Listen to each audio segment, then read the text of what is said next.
Sorry. Perfect. I got my coffee. I turned off my mic and I was chatting for the last 2 minutes. Beautiful. There we go. What I was saying is somebody needs to remind me to update that thank you page later on today. I'm really bad at that. A lot going on lately, especially with the Gungies, right? We released the final ballot yesterday. There has been, let's see, so far about 500 people have voted. Vote for me, motherfuckers. I can't tell you who's in the lead for different things. That would not be fair of me, but let's get on it. That would be nice. All right, let's see what's going on today.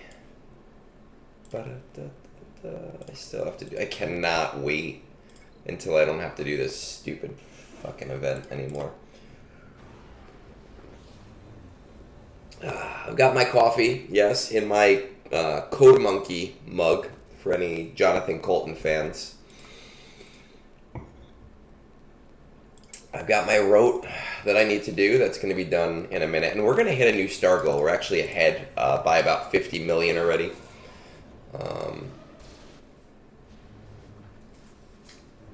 I was talking to you.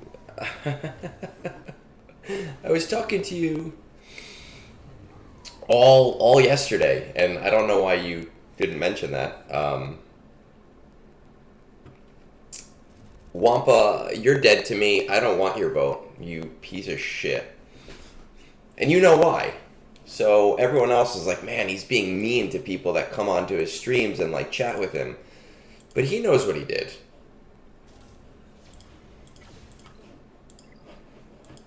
He's probably laughing. He's probably sitting there like, ha ha ha ha ha, I pissed off Egg.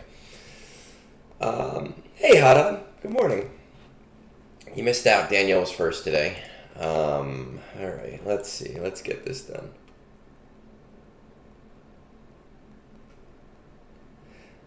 Haven is a pain in the ass planet, and we are actually, I gotta do some stuff on Haven.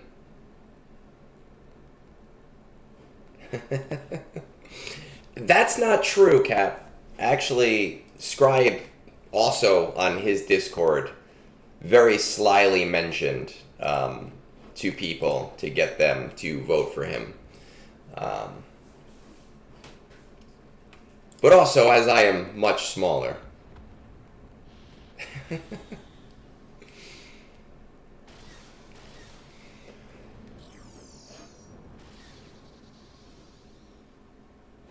And all of my initial announcements all just said, go out and vote.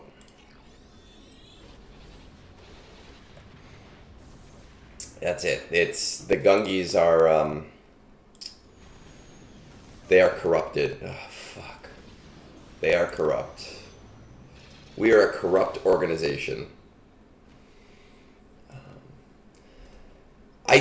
So this background is cool as shit. I will give them that.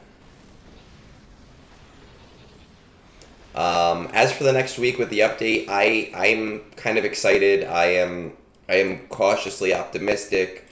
I plan on buying the pass, which will break my no spending thing since Duel of the Fates.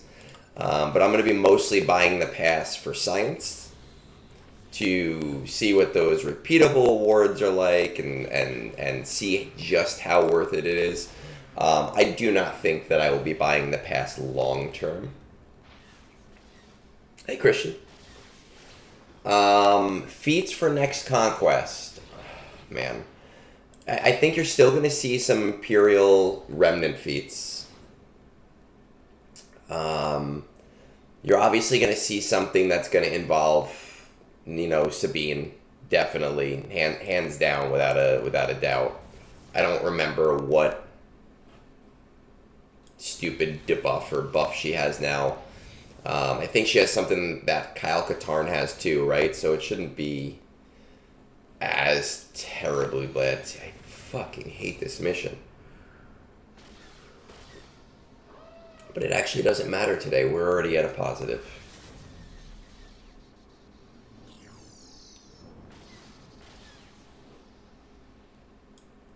Does this heal me? Let's do this. Okay, that'll help. There will be some merc feats, hands down. Without a doubt, there will be merc feats.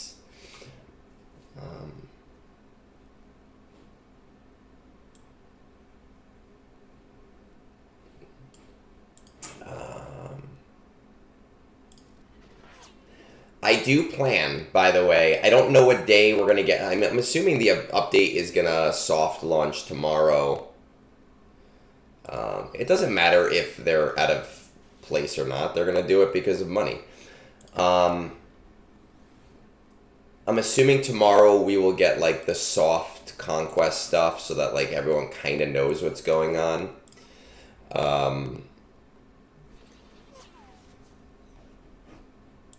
And I don't know if, let me see. Do I have somebody coming into work for me tomorrow? Let's find out. Somebody said Mondays. Nope, those are October dates. Where is my... Monday the 25th. Wednesday the 20th. Okay. So probably not tomorrow, but probably Tuesday night. I'm going to do like a live conquest planning thing. And you guys can kind of see what my process is for planning and how I go about it.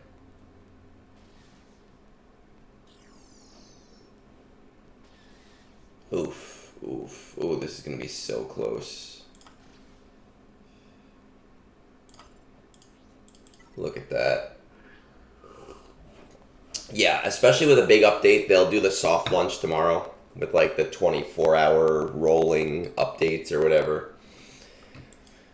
Which means that we should get our conquest stuff tomorrow, but I will not have time tomorrow to do a live thing. So probably Tuesday night we'll end up doing it, and I'll just... I don't know, for anyone who finds that kind of stuff interesting, I'll be walking through how I solve the problem of conquest.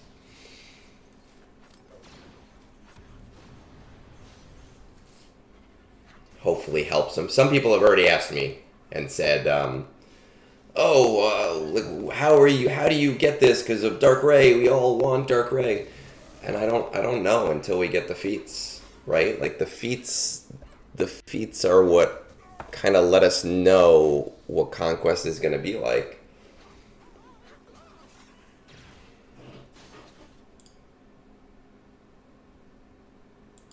We're not going to get any data mines tonight. It's Sunday. There's no way anybody... Because you would need an update. In order to get a data mine, they need some kind of update to the game code to put in. Oof.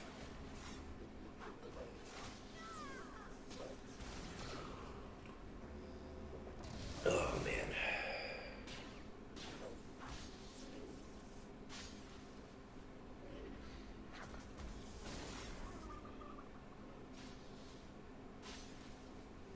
Oh, my Gungans.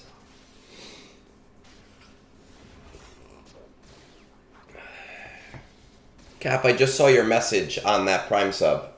That's literally every time I refresh my Prime with you. It's like, oh, I gotta go back to my fucking PC. Why can't I do this from my phone? I'm gonna be honest, Daniel, someone was talking to me about this yesterday. I have not even read her kit yet.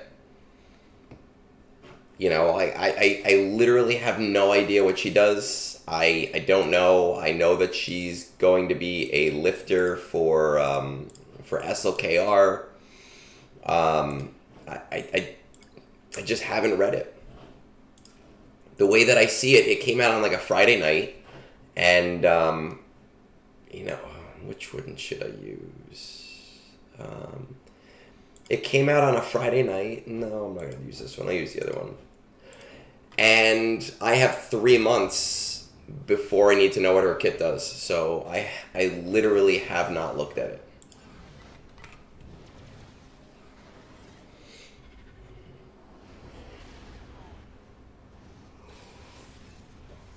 Ugh. I saw something about like damage immunity based off of, you know, like turns on the enemy team, and you know, I figure, oh, I'll find out when it's important.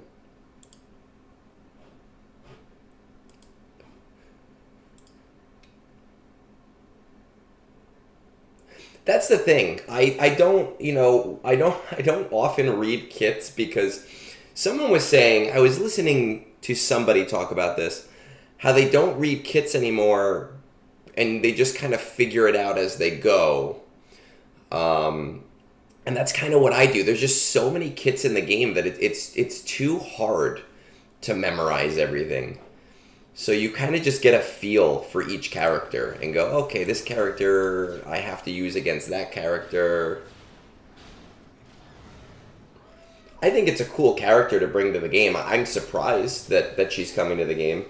I never in a million of years would have thought that we'd get, you know, Dark Ray coming to the game. But I think it's awesome. I think it's really cool, and I hate Snoke. So all of you Snoke fans, like I'm laughing all the way to the bank, going, this is great. Now you guys know how I feel about Gungans.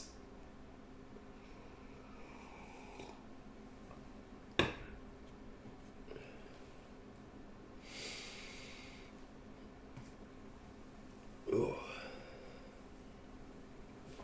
Oof.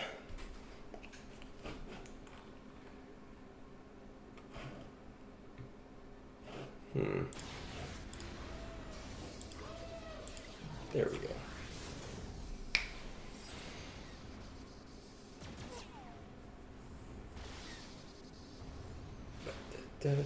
Imagine that.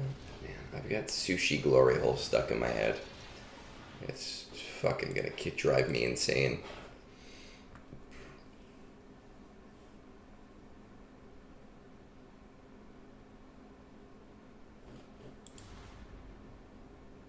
Okay, let's see. Matchup again. JC. We have all of this. I can't wait to get like Maroc and be able to do these. Oh man, just like burn through those missions. Let's use these Night Sisters.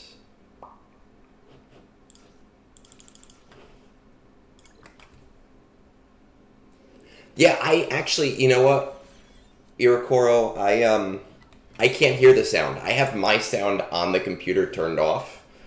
I just turn on the game sound for you guys so that it doesn't sound so silent when I'm not talking. But I can't hear it. I don't listen to the sound when I play. I have no idea. Daniel, my GAC round yesterday, I woke up and I was full cleared and I was super excited by that. And we were actually in the Tipsy Gungan talking about it yesterday. Moonborn and I were playing some games and some other people joined us and just chatted. I was so happy to see that I got full cleared because I was like, this is great, I don't even have to try. Sortie CM is really hard, Nana. There are ways to do it. I believe SLKR can do it with a certain comp. And I'm told that Maroc can do it with his Ami. But it is super, super hard. I generally don't bother with it. Because our new strategy has us going to Vandor, I can't use my Huts. I can't use Jabba in neutral. So today I'm going to throw Jabba, well, actually without... Shit. No, I can't even throw Jabba there because half of his team is light side. I'll try Jabba on Mandalore. Just see what happens. But we're going to throw something at the Sword ECM. I found that the Night Sister team can kind of do okay there, but Swordy just ends up destroying them in the end. It is a hard battle.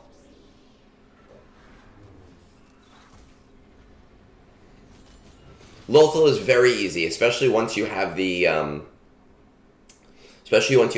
operations for it. Before the operations, it's not that it's hard, but it is a little iffy. Once you have the operations, it goes so fast. I guess I might as well do this here.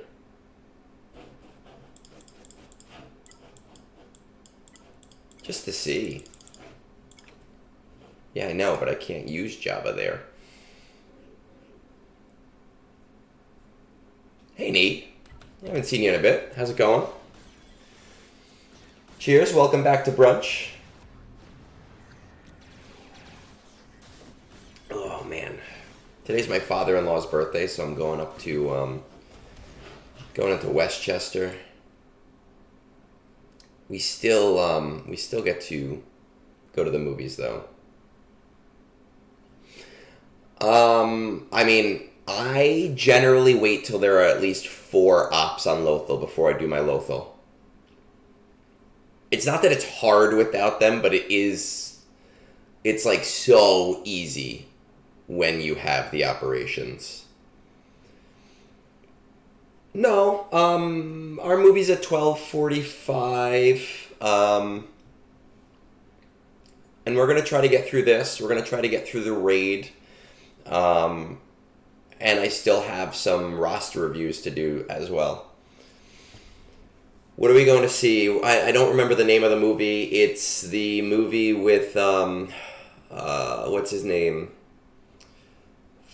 The Culkin brother, who was in Succession. And I think Jesse Eisenberg, but I always get him mixed up with Michael Cera. I think it's Jesse Eisenberg. It's like an indie coming-of-age, middle-aged movie. It looked really good, so we're going to see that today. We're going to see it at the Palisades Mall, because they play movies with subtitles, and my father-in-law is very hard of hearing. So we're going to go see it with him. It might be called The Real Pain. I don't know. I'm so bad at movie names. I can actually look at the app, can't I? I can look at the app. And then soon I'm going to be releasing my movie list of 2024. Someone was asking about that last week.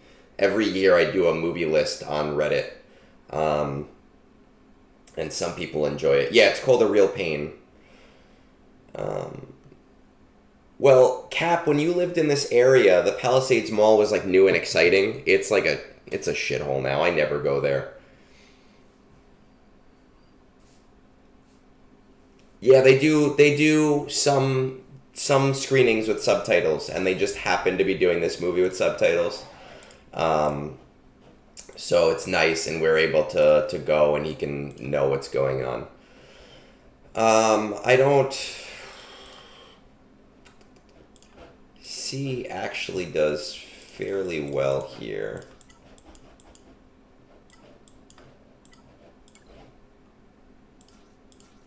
Oh, and I have to relic something today, don't I? Fuck you guys. Hey, Snorquist. Yeah, double drops are coming.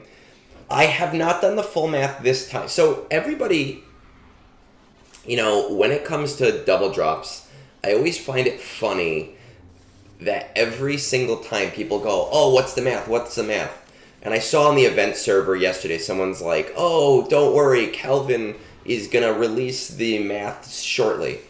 It's basically the same math every fucking time. Generally, you don't want to hold energy for more than 48 hours. If you're holding energy for more than 48 hours, you're basically screwing yourself on the double drops. The only thing that changes now with the new changes is that if you don't want to hoard all of the energies, and I generally don't hoard all of the energies, or whichever one is the least important to you, you can now still make tickets for your guild. So that is a kind of nice change for that. Hey, Bones. Cheers. That, yes, and normally my math doesn't even take into account the tickets. So, like, ship energy is meaningless to me.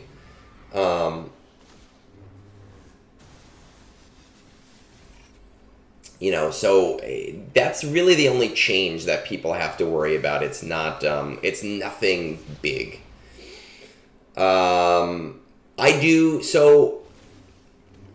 JP, which you screw me over because your name is different on Discord and on Twitch and on YouTube, and it confuses me, but we did not see Red One yet, but I think we are planning to see it. It does, like, it looks like a stupid holiday movie, and we enjoy stupid holiday movies. We enjoy all of the, like, weird horror-y thriller stupid movies, like the one with the Stranger Things guy that came out, I think, last year. No, I know it's Nomad. I know who it is. That's why I'm saying you confuse me because your name is different everywhere. We enjoyed the Thanksgiving one that came out last year. We enjoyed Krampus. I just like those kinds of movies. They're just dumb. The premise of Red One is that Santa is kidnapped and they have to rescue Santa. Except it's like supernatural. Violent Night was the one with I keep thinking David Duchovny, but it's Dave. I'm so bad with actor names.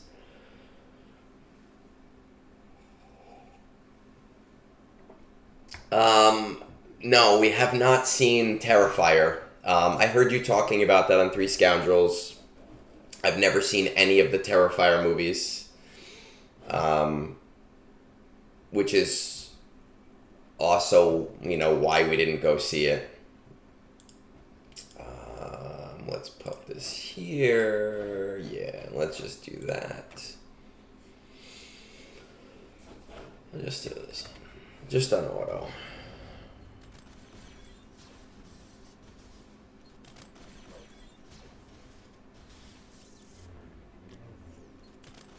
Yeah, you know, when I go into a movie, I go into it with the expectation of what I expect. And my expectation for Red One is just stupid fun. You know, and that was my expectation for Borderlands, except Borderlands wasn't stupid fun, it was just shit. So if I go in expecting just stupid fun and I get just stupid fun, I'm happy. My Dengar cap is R8. My Dengar has been R8 for a very long time. I rolled the dice on shitty platoon units a year ago and got Dengar. So I won that lottery because now I don't have to upgrade him for the dick plate. All right, can we throw together a team for this? Let's see. Sometimes it works. Sometimes it does not work. I'm only farming whatever's new. Like, oh fuck, that sucks. Usually I lose Master Qui-Gon. Losing my stun is problematic.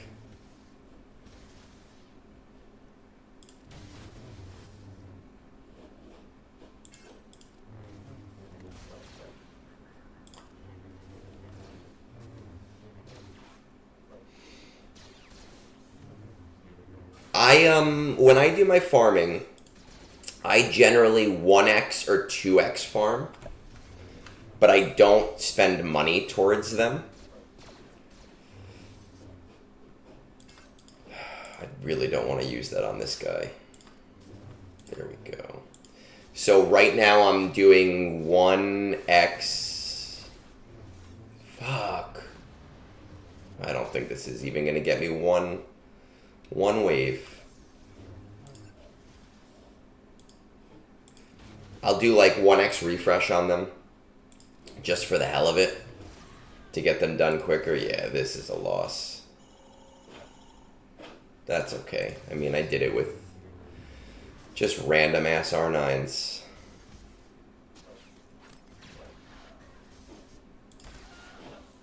Okay.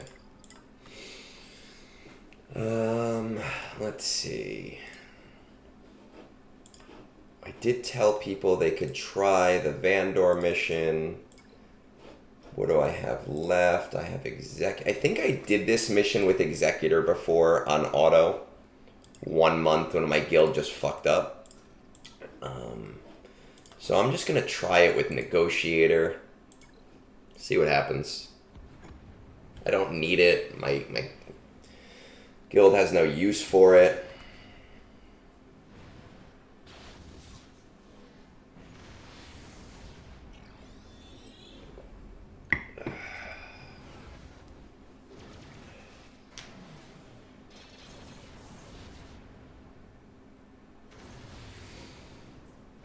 Well, I mean, Marauder was designed for Mace, apparently.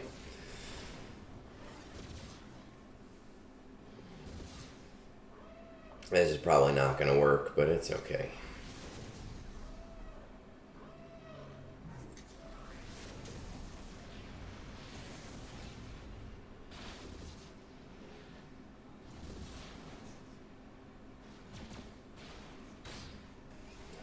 Sushi. Oh, you know what? Hey, now that makes sense, Nana. When I do my multi-chat, I can't see the redemptions on Twitch, but I will 100% tell you, fuck you, Bones. Bones, you can go fuck yourself. With a rusty spoon, actually. Just fuck you. Fuck you in every orifice. Even the bad ones, the not so fun ones. Get a nice rousing fuck you, Bones. Who are we playing today? We are playing the Falcons.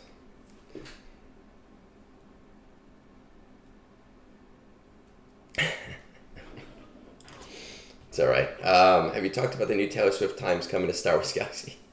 Yeah, I am a big fan of the Eras Tour coming to the game.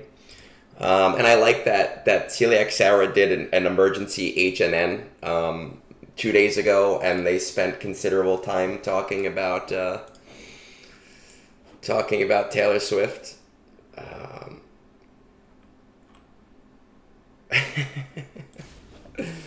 All right. Oh, dude, Slan, I've done that before. We've done that, and we got and it sucks. We were on Malachor though. We were on Malachor. This is the first month that we switched over to the Vandor plan. So we're going to hit 41, which I'm very excited about. So we were doing Malachor, and I was like, wait a second, this doesn't... Well, we did it because some people still needed Reba, some of our new guys. Nobody needs Reba anymore. So we've switched over, we're doing the Vandor plan. I know you guys normally do the Hoth plan. But it's working out for us. But I'm sorry to hear that you guys got fucked. It happens sometimes. And then what ends up happening is people message me and they're like, oh, we should be so mad. Like, are you going to boot this person? And I go, guys, like, have you looked at the difference in rewards? It's not that big of a deal. We get, 25 less crystals this month? Like, calm the fuck down. Just relax. Like, oh no. This is what you miss out on between these two things. It is not a big deal. Alright, let's check up on our Discord poll. I looked at it yesterday. And I'm pretty sure that I'm going to have to do Baby Cal today. Where is it? There it is. So 11/17. Today is 11/17, and it looks like I have to do baby Cal today. We're gonna take this poll though. We are gonna, because we gotta also populate next week's poll. So let's do our baby Cal to R5. Yes, so there are certain stages, Nee, and you can see them. I'll show you them real quick right here before I go back and do the poll. Nope, that's speeder bike. Like when you switch over between the reward tiers, this is where you get like, you know, R9 materials is at 35. Where do you start getting R8 materials? R8 materials is at 28 or 29, I think.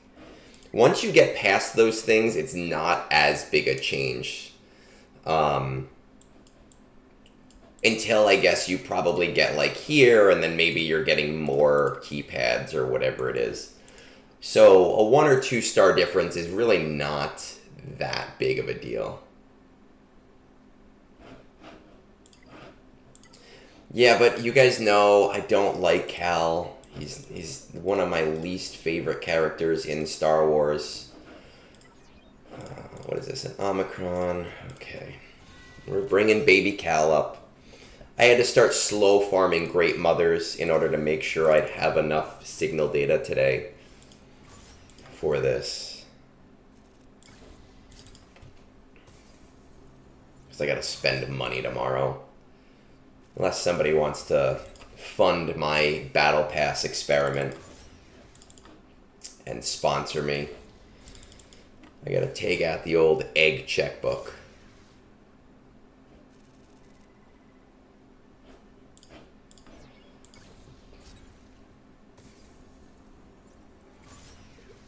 I actually have never seen Shameless, if we're completely honest. I know people love it.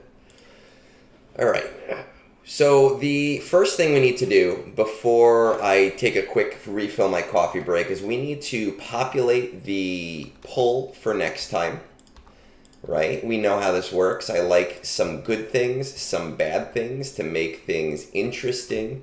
So I am populating that right now. We want good things, we want bad things. I need 10 names. Who are we putting on this poll for this week? Or for this 2 weeks? And what is the date that we are doing this? The 24th, December 1st. Okay.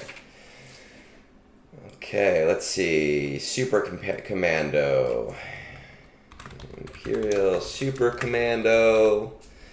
Okay, we'll do Gar Saxon.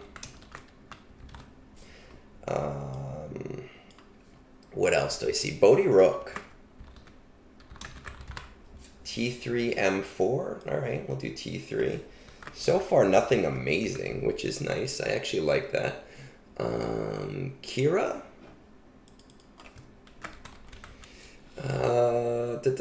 DTMG. My guild officers would enjoy that because they want me to do. I'm a Gundy. Do I have I'm a Gundy already? Thought I did. Oh, I guess I don't. Okay. Let's put him on there. I'm a Gundy. IG 11. Thought I had IG 11.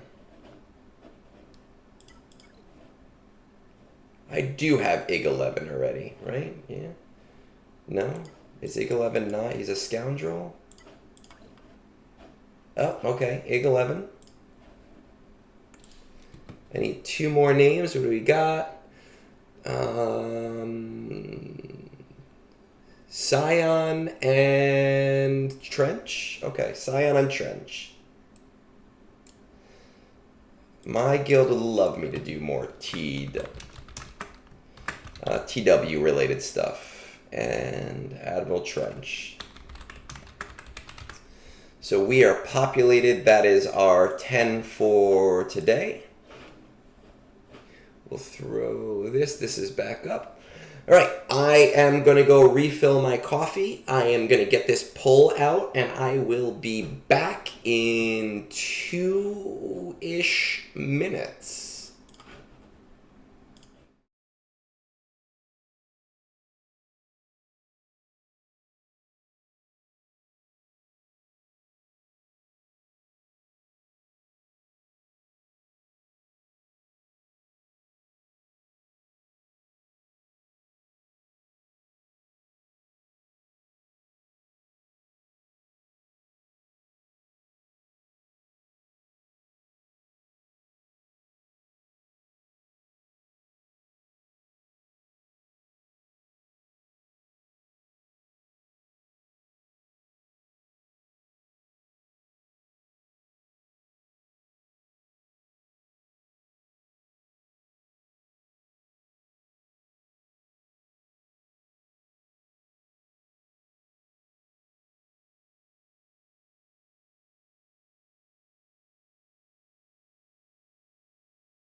There we go.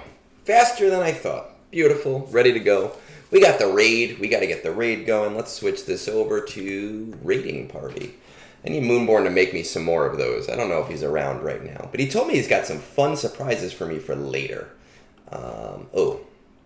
Before I do that, before we do this, I need to make sure that the emojis are here for this, right? So,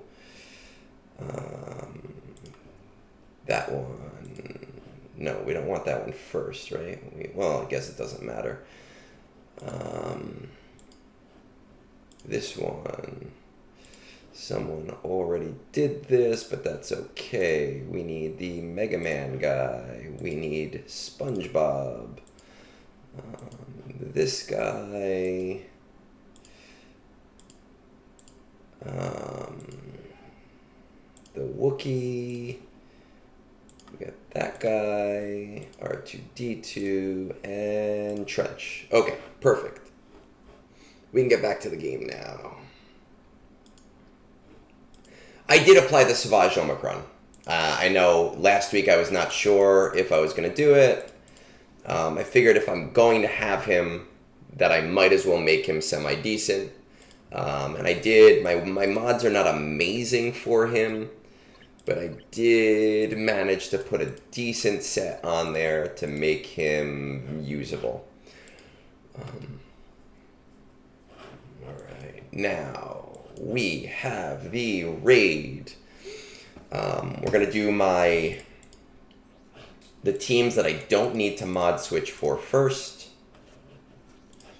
Right, so we'll get the Gungies in there. Sushi, glory hole, imagine that. Throw these guys in.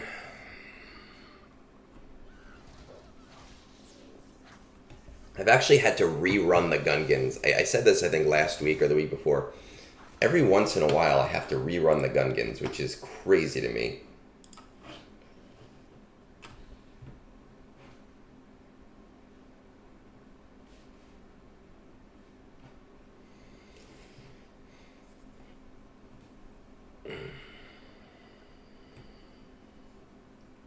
Also, so I don't play the game with sound on for me, so I don't normally hear it.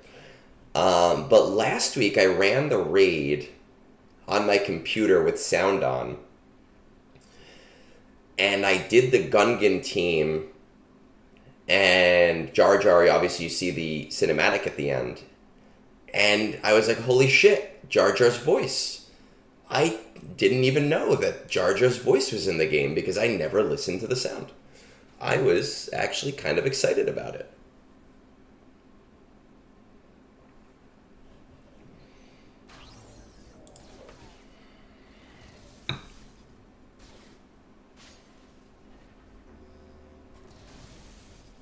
I know some of you are like, of course Jar Jar's voice is in it, but I didn't know.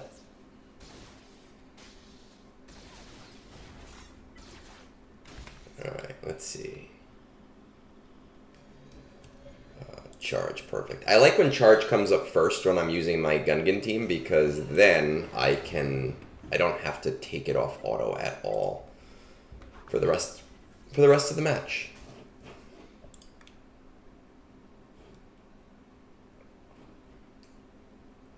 Yeah, he's like, "We saw win" or some shit like that. I'm Daniel. I'm gonna be honest with you. People don't realize this. I don't watch videos at all. My wife sends me videos. I don't watch them, and she knows this about me. My friends send me videos in group chats. I don't watch them, and they know that about me too. If people send me videos, I will send them back. You know damn well I'm not gonna watch this. My attention span is all over the place. I cannot sit down and watch a video.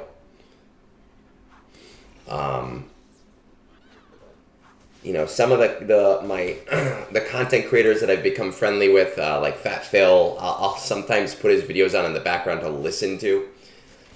But mainly with Phil, I like to listen to him and then read his comments because all of his fans hate him, and it's just really funny to me how they all watch him and hate him. And then I message him and I go, "Wow, your fans hate you," and we have a good laugh about it. My wife likes to do that too. Even after we bought a house, she was like sending me Zillow links. And I'm like, why are you still sending me Zillow links to houses that you know we can't afford after we just bought a house?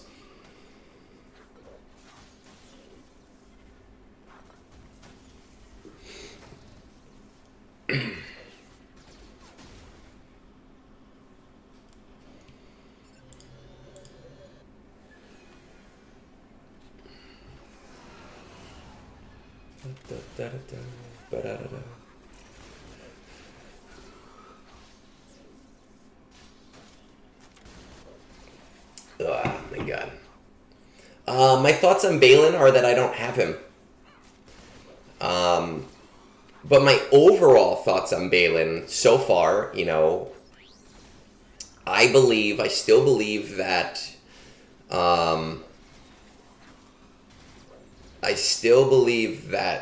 Balin and Ahsoka are going to be part of the raid. So I believe Balin is the smarter team to go for mid-game players. But that he kind of falls into that Afra category of being a super luxury outside of the raid. And I think once that raid ends, that's what's going to happen, is he's going to be an almost not forgotten character, but a character that people don't spend as much time investing in. But again, we're going to be seeing a lot of new mercenary characters that maybe change that. On paper, he looked amazing, and he just does not seem to be performing like that. And that's kind of like, I remember when Leviathan's kit first came out, and we were like, oh my god, Leviathan's going to be blowing shit out of the water. And it's an amazing ship, and it's the best fleet, obviously. But it had trouble with tanks. And you just had to wait until you got Mark 6 out to kill a tank. What's the name of the wall color behind me? The greenish? I actually don't know. I'll ask my wife for you. We bought the paint, obviously, about a year and a half ago. I had say in the colors, but this is really more her office because she works from home. So I didn't really get too much say in that.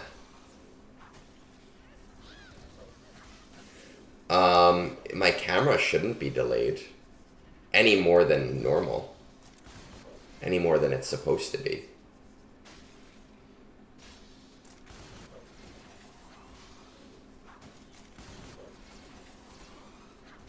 My camera should be okay. No? What do you mean is my camera delayed? Is it like lagging?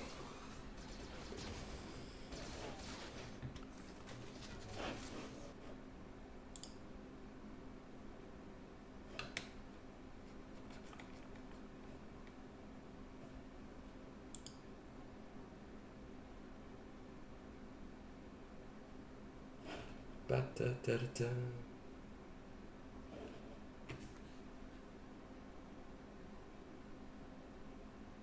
Ugh, gross. Gross, gross. I don't like that. I wonder if, oh my god, I don't like that. Ew. Let's see. Let's try...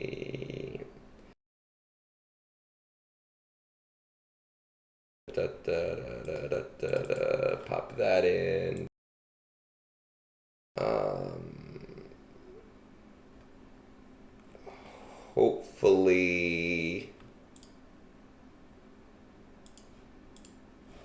Hopefully that fixes it. I don't know. If not, it's an internet issue. I do need to. Having to upgrade my internet again would be awful. Does anyone want to pay for a year of optimum internet speed increase for me?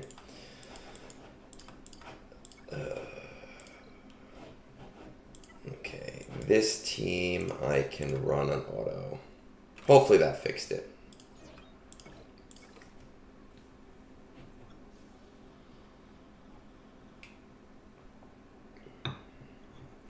Yeah, but again, when we talk about like Dark Ray and everything, remember we looked at Executor, or not Executor, we looked at Balin and we were like, oh my god. And then Balin performed and we're like, okay, he's good, but like he's not this amazing thing that we thought he was. And I think that there are, again, I have not read Dark Ray's kit. But I think there's probably things in the kit that look amazing that maybe aren't going to make as much difference as people maybe think that it's going to make.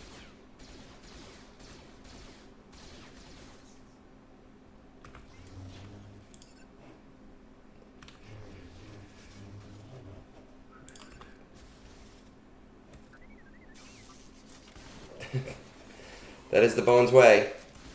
Over-exaggerate and complain. You know, one thing that I saw, because somebody messaged me about something... I mean, I'll read the kit and tell you what I think if you want after I do the raid, but I don't particularly think it's going to be that interesting. I know, but... I'm a content creator that stays within my own confines. Do I not? No, because it used this fucking thing. Alright, I guess I can't do that yet.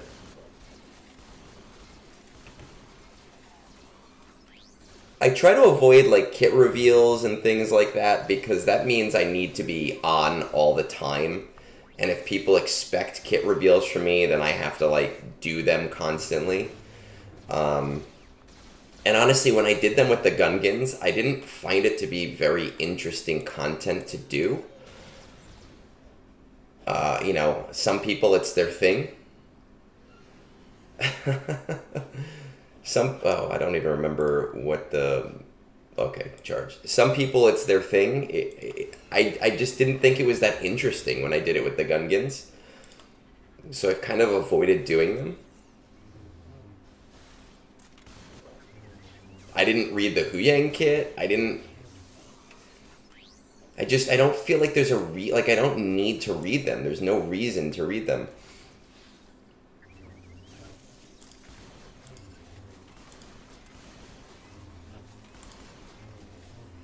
You know, every content creator has their own style, their own thing, the thing that works for them, that their audience comes to them for.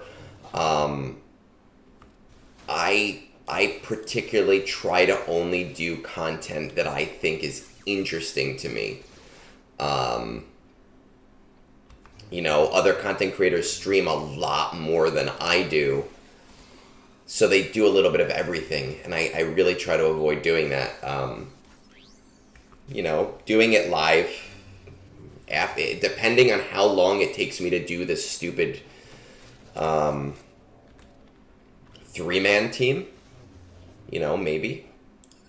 See, I can never get to use my special because, one, I'm not paying attention, and two, that stupid droid is always using his stupid move.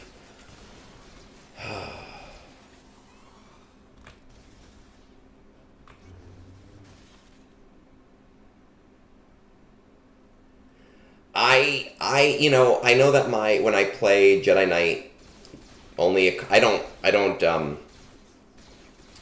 don't tag people for those streams, and only a couple people show up, but I enjoy playing that game. It reminds me of my childhood, and now that I have the lightsaber, I'm like pumped. It reminds me of a totally different era of playing, video games.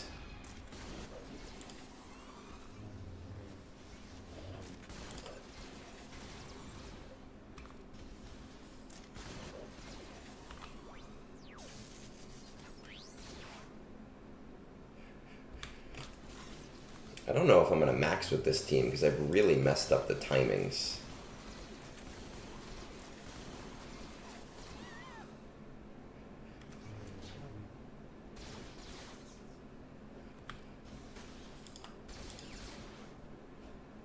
Dude, yeah, that sniper level was insane. Like, every little window. And you see, like, aiming in those old games is not as simple as aiming is in these. Like, they didn't have, like, this aim assist and whatever. So you're just sitting there, randomly hitting guys, hoping for the best.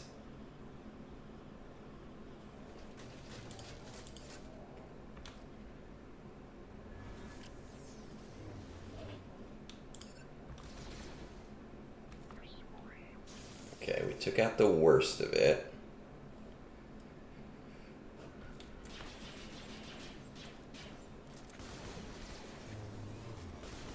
I honestly don't mind not maxing this team. I normally use her special, and then I basic, and that's fine for me. But I think that what's happening is I've distracted myself with you fine folks. And when I distract myself, I then press a button wrong. And now that I've pressed that button wrong, it has thrown the timing off of every move that I use, which is problematic because now I am going into enrage at the wrong time.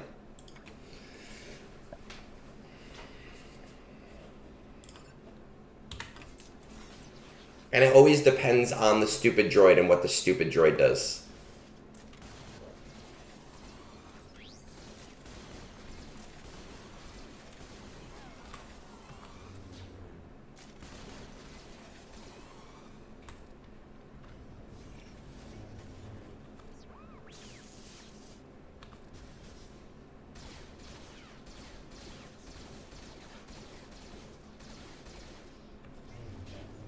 Yeah, and their aim is insane, right? Like when we were playing that, and you have to like sit there, and somehow every shot they hit me through, and that's why in those games you have to save scum. You have to do it. There's no other options but to save scum.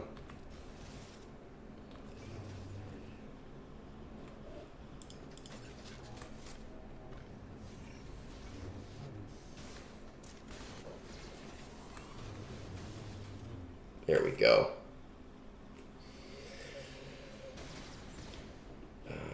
Okay. See, and we're getting ready to win.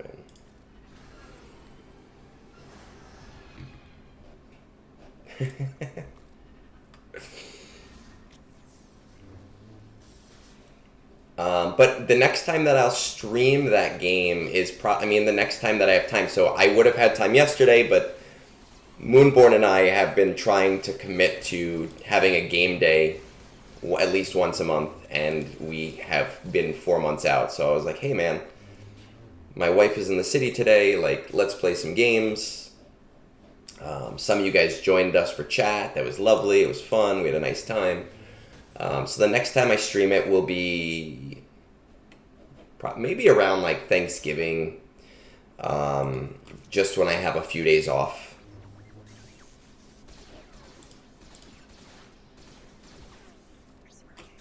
You know, but again, I do it early morning because my wife works from home, and unlike with the laptop, I can't just easily move the computer, especially because I have zip tied it. C-squared shamed me into zip tying everything so that it looks nice and neat under here. So moving the computer is, you know, the next time I do that will probably be in the summer when I'm moving it for like a semi-long-term amount of time.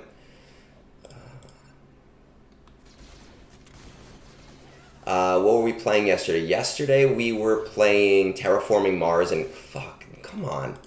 We were playing Terraforming Mars and Carcassonne.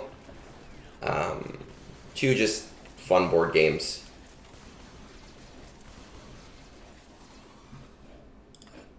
Is this... We were looking for people to play Catan with us, but nobody had. Nobody had Catan. Catan's one of those fun games, but it's not like super fun with just two people. Hey man. I will absolutely... I didn't know that you played...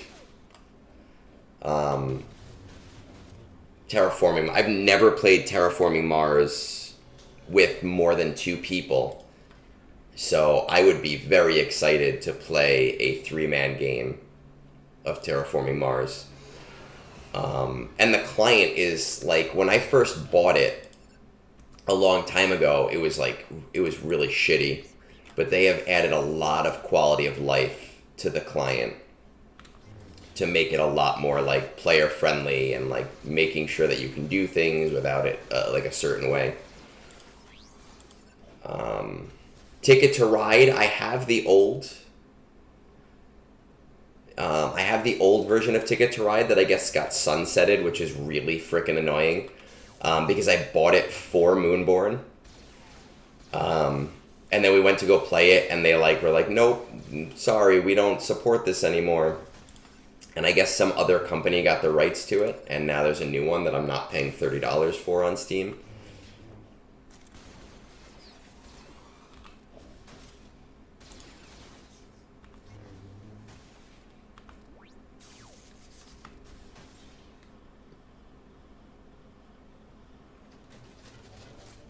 Yeah, when I play Catan with friends, that's basically what we do. We play like just, oh, maybe I can get these guys. Nice. We play just silly. We play to have fun.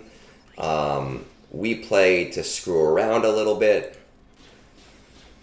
I like to take risks and like play strategies that I'm like, this might not work, but we're going to try it. And sometimes they pan out, and sometimes they don't pan out for shit. And sometimes your rolls just suck for the entire game, and you're like, oh god, what am I doing?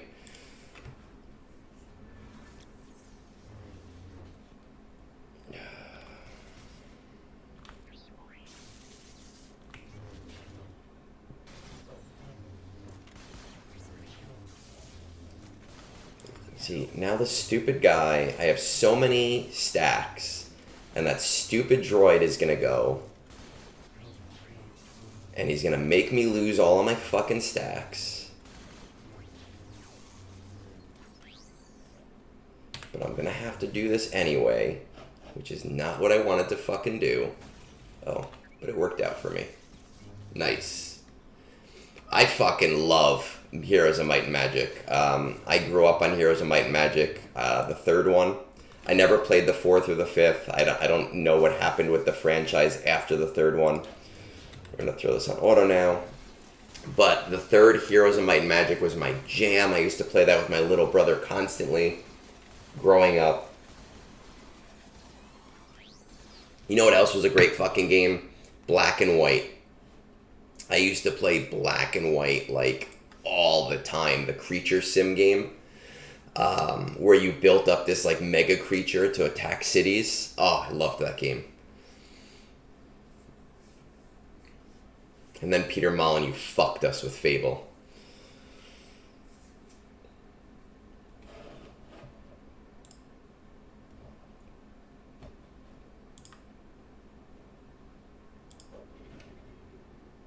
All right.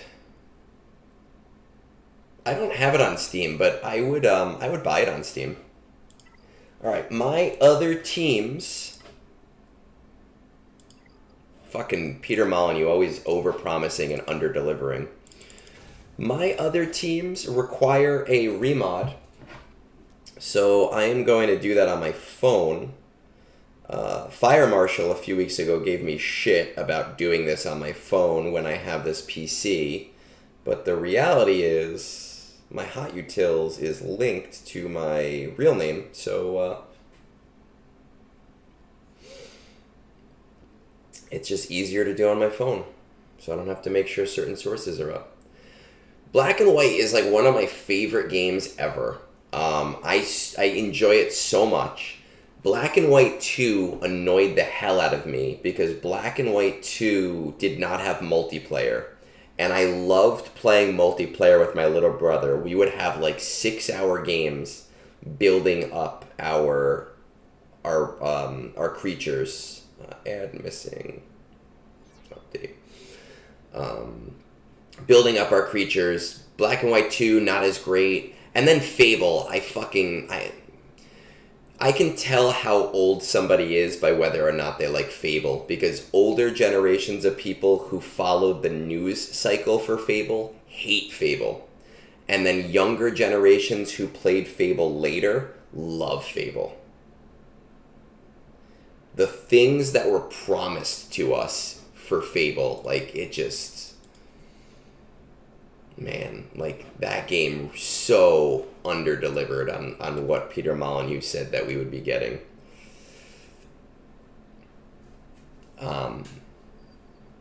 There's also another game, actually, I saw it's on Steam now. I tried for years to find this game, and I saw it's on Steam now, and I actually saw it's free on Amazon right now, so I picked it up, and I want to stream this game too once I finish Jedi.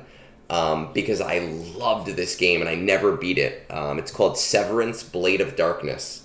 And it's just an old style of like first-person melee game with swords and special moves and like medieval castles. And I fucking loved that game. Let's see, how are we doing here? We are doing swimmingly. So I picked that up, and I'm excited about that game too.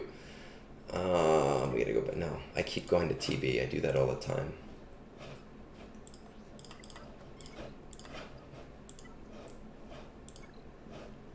Picked it up because it was free. Oh man, that excessive teenage me got an Xbox. I didn't, because, I mean, Xbox is, like, in vogue now. Like, everyone's like, oh, Xbox, PS5, like, they're both great consoles. When the first Xbox came out, it was a laughingstock. And people are like, what do you mean Microsoft is getting into gaming? So, outside of Halo, the Xbox was not that popular. And I got an Xbox as a teenager specifically just so that I could play Fable when it came out. Like, I was so pumped for that game. And I was so mad. Yeah, the Xbox was like this giant box of a thing that nobody liked, nobody wanted it. It was like this awful thing until Halo. Like, Halo came out and it completely changed everybody's view. But until that, like, I bought it just for that. And that's with, like, lawn mowing money.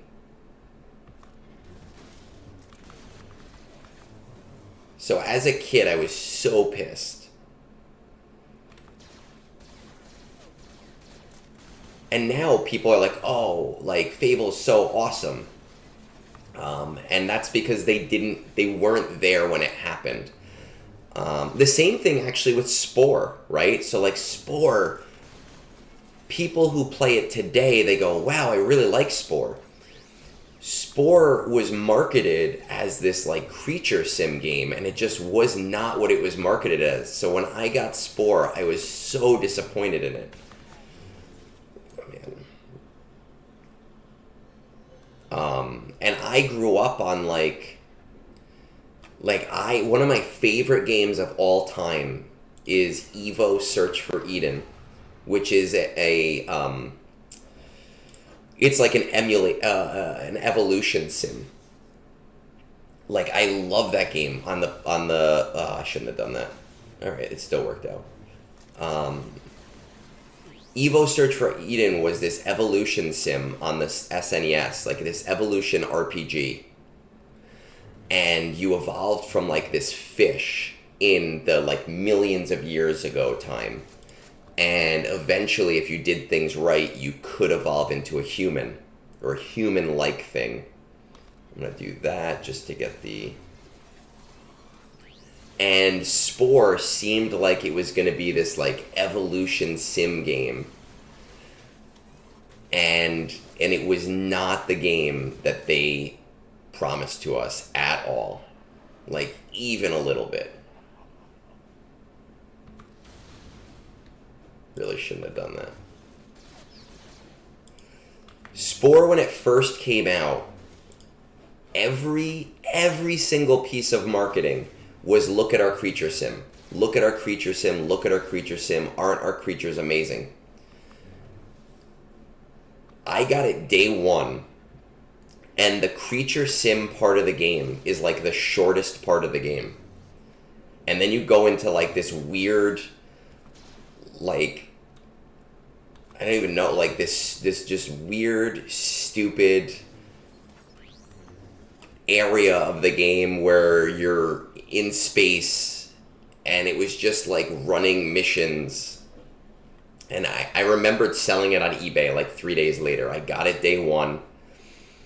I did what I needed with it, and I was like, this is stupid. And I have yet to find a game to fill my evolution sim niche like what I wanted.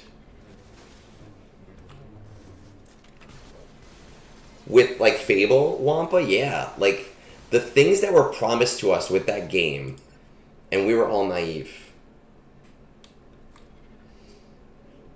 We all like just ate it up, and we were like, yeah, of course.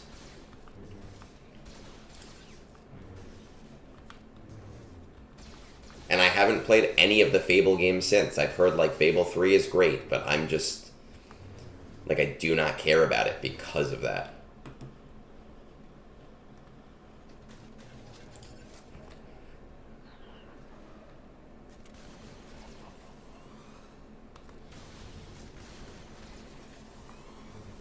Okay. This is nice because it means, like, I don't care if I get a max score. I do care about getting one less than max score, and it looks like I will be able to get that at least. Well, that's what I'm saying, Cap. Like, people who did not follow the development cycle, they love the game. People who did follow the development cycle, they hate the game.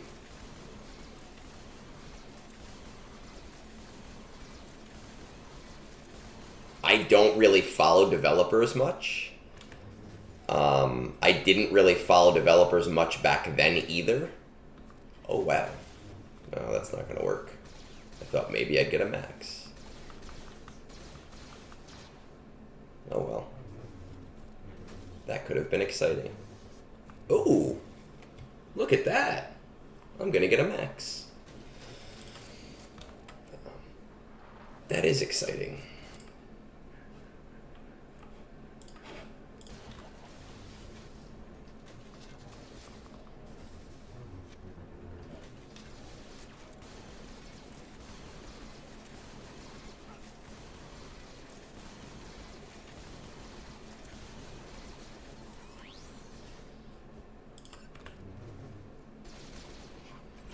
Oh, well, now I gotta deal with the mace, the Darth Maul just forever.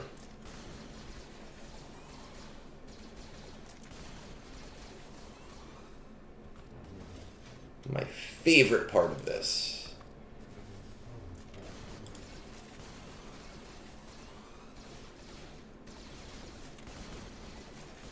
Is just watching endless turn. This is the super fun part of this raid. It's just endless turn after turn after turn.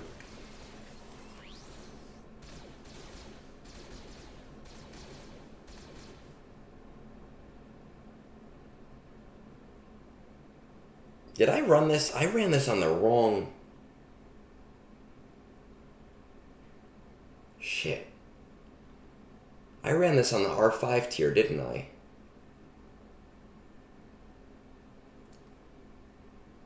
Fuck. I did. Fuck, I gotta restart now anyway. God damn it. Why did none of you tell me? I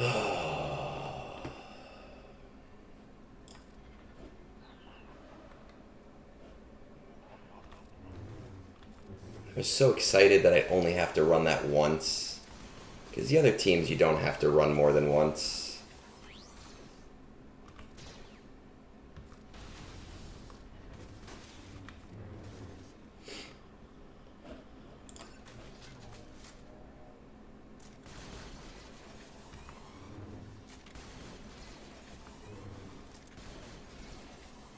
I was like, man, this is great. Nope.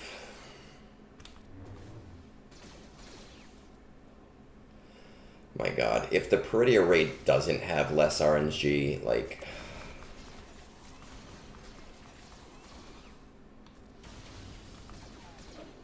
I think, so here's what I will say about the raids. I obviously am not a fan of this raid because of all of the RNG. But since the start of the crate raid, from the perspective of the raid itself, they have made improvements every single time. I do believe that this raid feels much more like a raid than Speeder Bike did. So I am hoping that they take from this what they need to. And I'm hoping that they learn the right lessons from this. And that Peridia will be much better. That is my hope.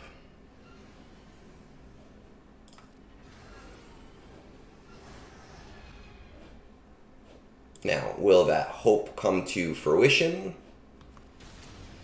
Honestly, probably not.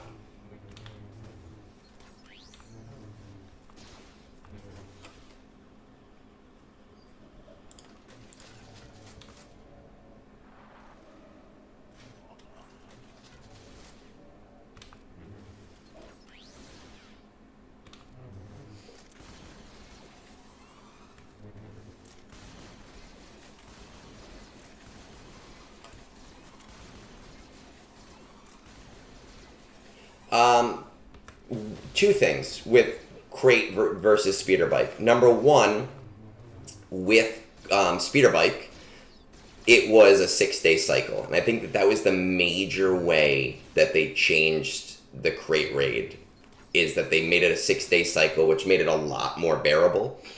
And number two, they made the time issue a lot less. I don't know what your guys' guilds did for crate raid. I'll tell you that my guild, we went for the 135 box, and everybody was just told, hey, do the Jabba team, and that's it.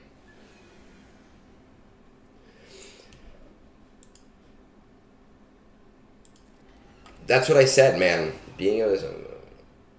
I think, I've said this before, and it's not the same as what you're saying, SnorQuest, but my whole idea is make us run the raid one time per raid cycle. and multiply the score by the number of relics you have within the relics for that like cycle. So I could run my Gungan team, and I would get whatever the score is because I have all of the other relics. Not even a sim. I know they're not going to let you sim raids. Like, that doesn't... They put all this effort into raids. I know that that's never going to happen. But if I only had to run it one time per week and still get the score from having to build all of those relics, I would probably invest more in the raid.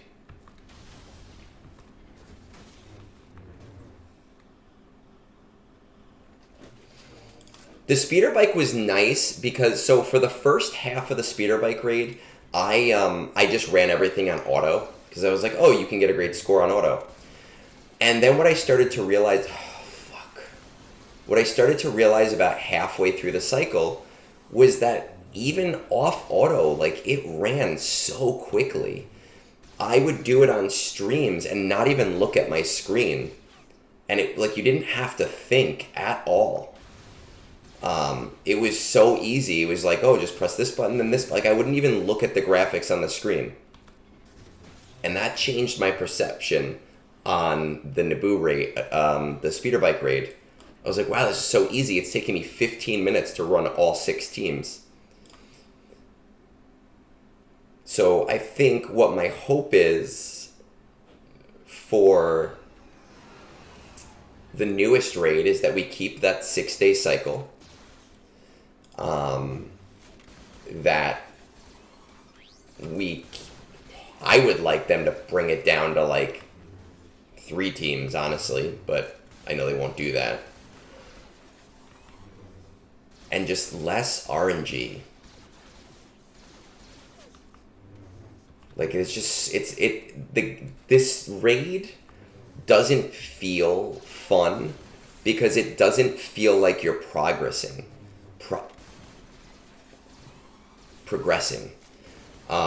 It just feels like you don't feel like you're making progress as you move through the raid. You feel like, oh, I got this guy down to no health, and then, oh, he's back to full health again.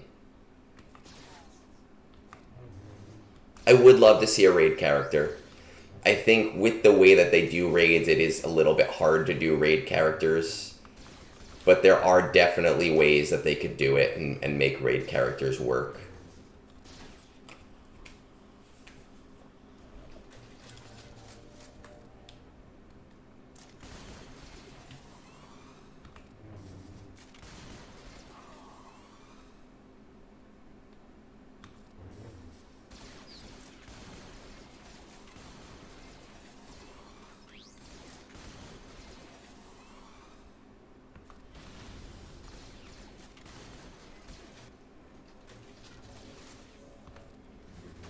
There we go. Yeah, there's a lot with this raid that, like, I love the graphics of it. The graphics are so cool.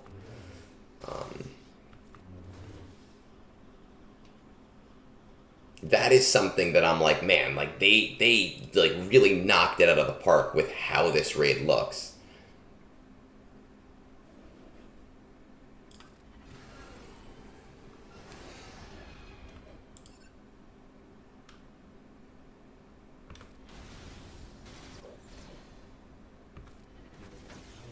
Probably shouldn't have done that, but let's see if it pays out for me.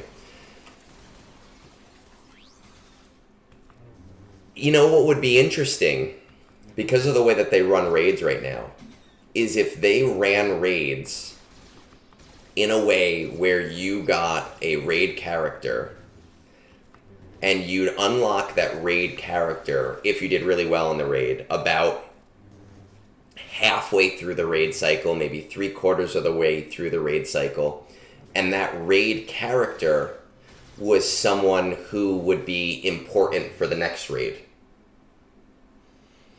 You know, and make it obviously so that that character is still available when the next raid comes out.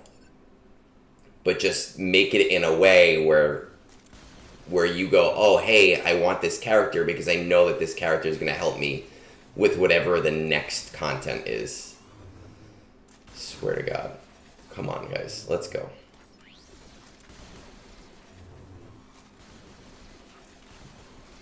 Hate this. I fucking hate this. This is just one of those days where you just get to... It's like, alright, let's just keep playing Darth Maul over and fucking over again.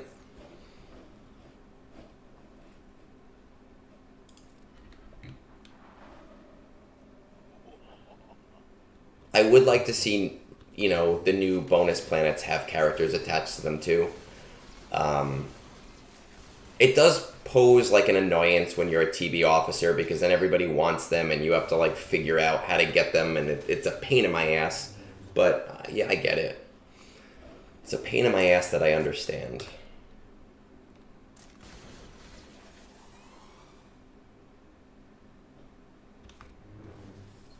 That's how I see it. Yeah, I mean, no, that's how raids used to work, except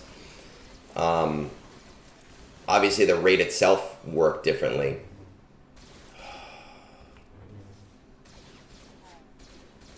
This is already going to be a bad run because I did not hit the death on this stupid guy yet. There we go.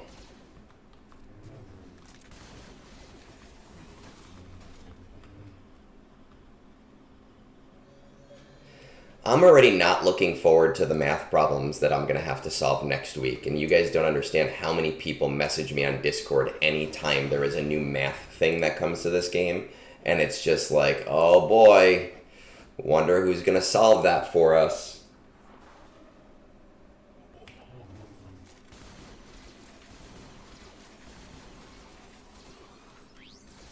And it's me. The answer is always me.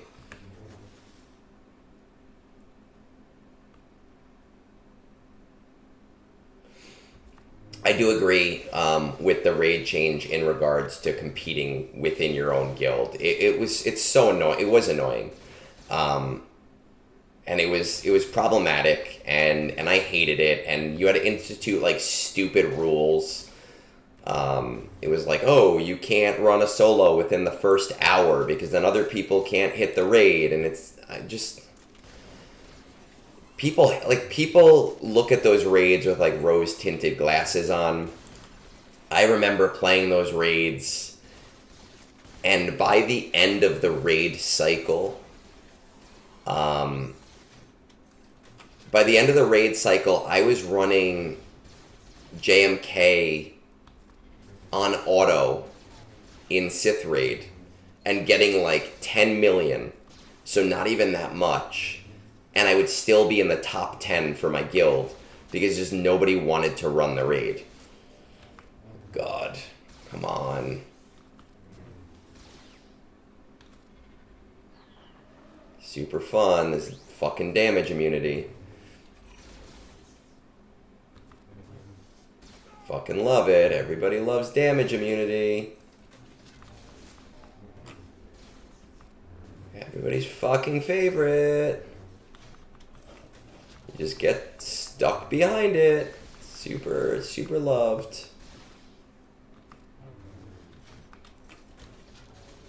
Like, isn't this fun, guys? Don't you just fucking love?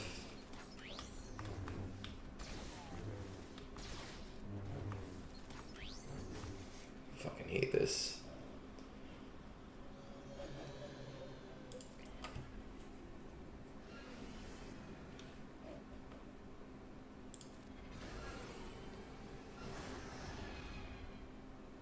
Why should we have less currencies when they can give us more currencies instead? Don't you want more currencies? That was a dumb move. But I don't care. I already know that this raid run is bad. Because I got stuck behind that stupid fucking thing. Don't we love more currencies?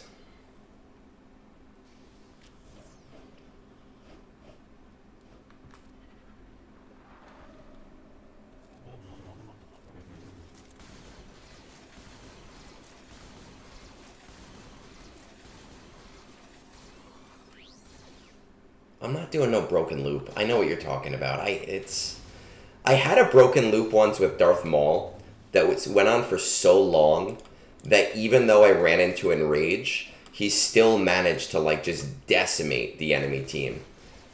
Which is just so, like, it's so dumb. Like, that shouldn't happen.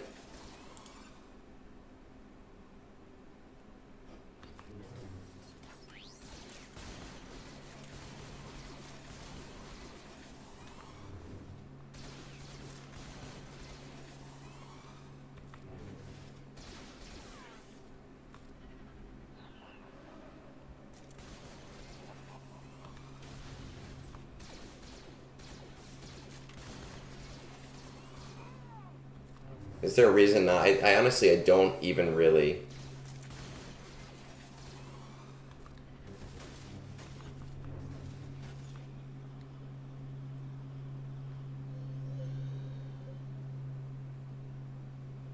No, I know what loop you're talking about, Bones, but it happens with Maul too. The only difference is that Maul can ramp enough to eventually do the damage. The Jedi can't.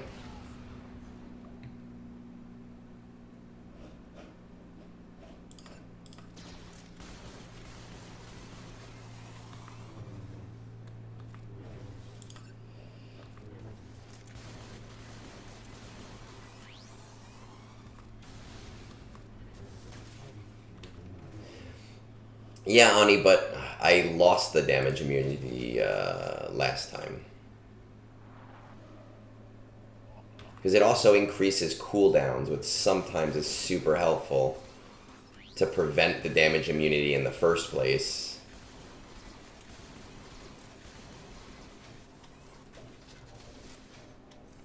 Let me just get both. Both is good.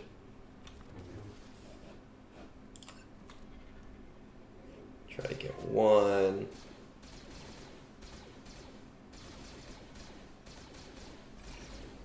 And just they go 100 fucking times in a row.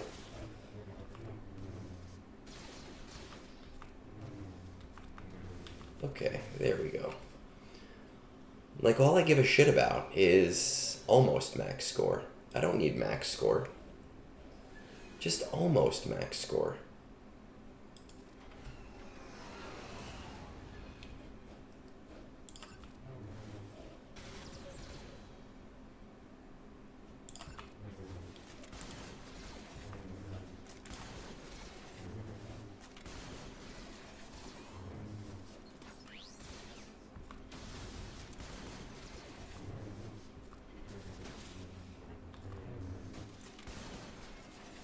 And then the wrong guy kills. Like, why? Why Sidious? Why does Sidious have to keep going?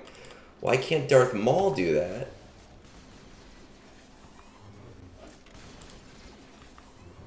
Okay. Okay, alright. I might at least... This looks like this is going to be the last run we run, which is nice.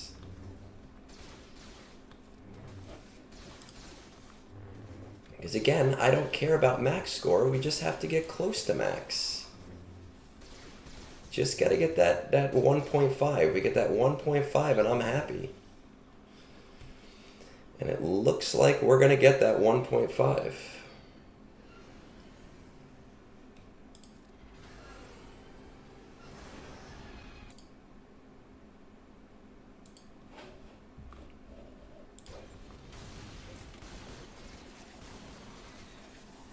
Hey, Luke.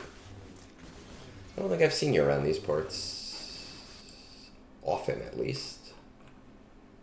Long while, at least, I think. Long time. Or at least, just not talking.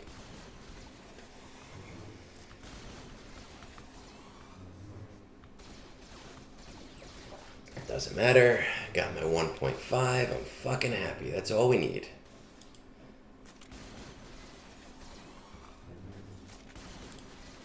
Now we can run that stupid Jedi team, hopefully get our 1 million, and then I'm happy with that.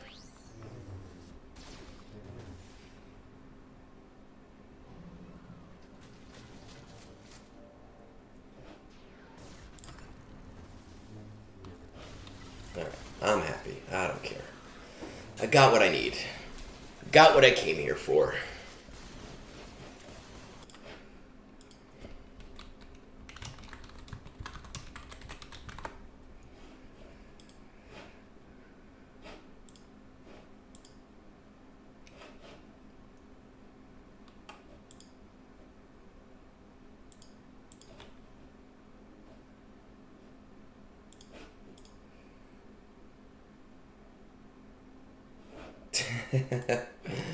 I would like to do more than one review today. I would like to. I hope so.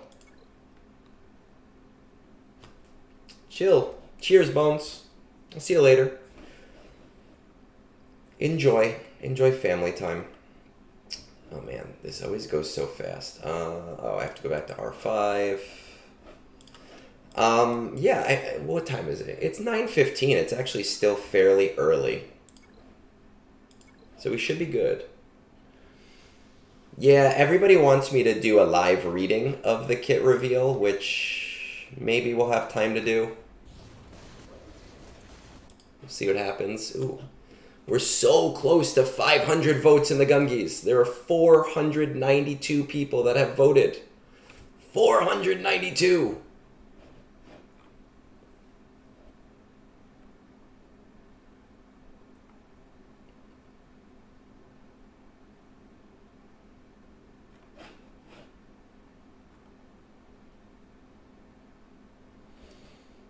I'm holding my own in some of these categories. Not all of them, but some of them.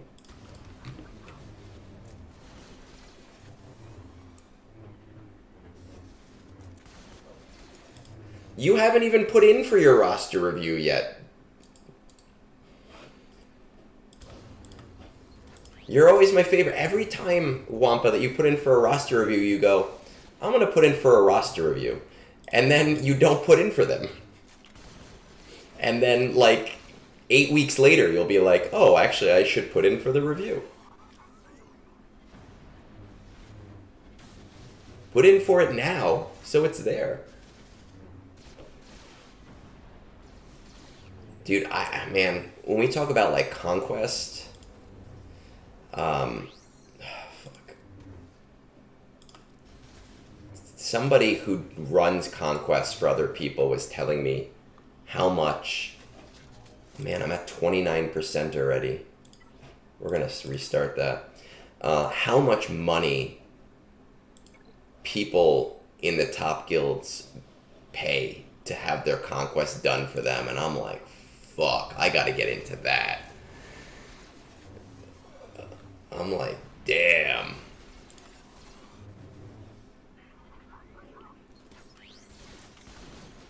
I don't care how often you do roster reviews, as long as it makes sense for you, as long as you feel like there's a direction change that can happen, you know?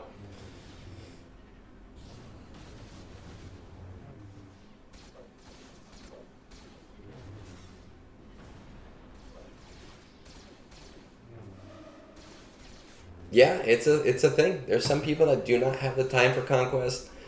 They pay other people to do Conquest for them, and I was like, holy crap, the amount of money at the top. Like, goddamn.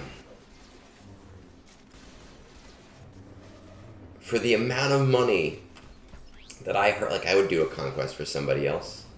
The only problem is I wouldn't want it on my phone. I'd have to use it on the PC client, and I don't have time to be on the PC client every day.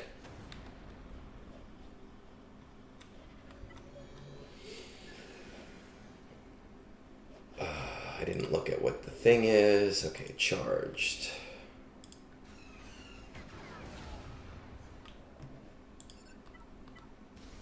The big update is supposed to come out tomorrow, but it won't be released until Tuesday, right? It says the 19th. So the client will probably be available tomorrow, but it'll be like, they usually do like a rolling update. And it'll take until Tuesday where they force the update on people. That's usually how it works.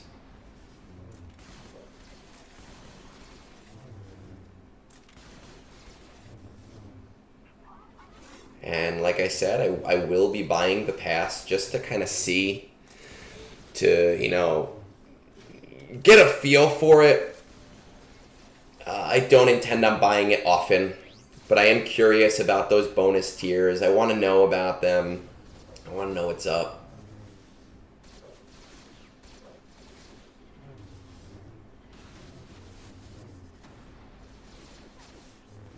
I need myself an Aussie Mike Swuggadaddy to buy me the $40 one. But the 20 will do. Oh, man.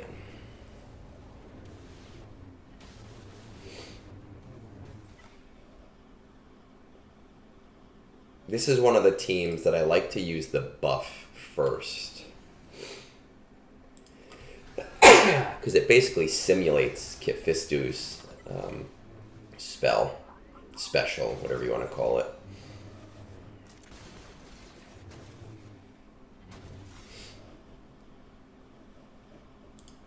And there is the Baroness.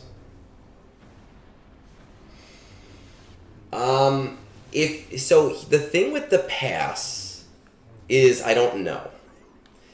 It seems like from their wording you'll get progress in the other things if you don't buy it.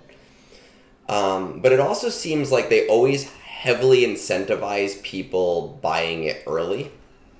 If you buy it halfway through, some of the GCs in the early weeks, you're not going to have access to some of the feats. But again, one thing I want to remind people about when it comes to feats is we have to think about GCs in a different way now. Because right now we think about it as, you have to always do them in order to get your best rewards. CG is telling us that free-to-play players who do not interact with pay systems, who play every day, should expect to fully complete the free-to-play tier, even not fully completing GCs. That's what we've been told.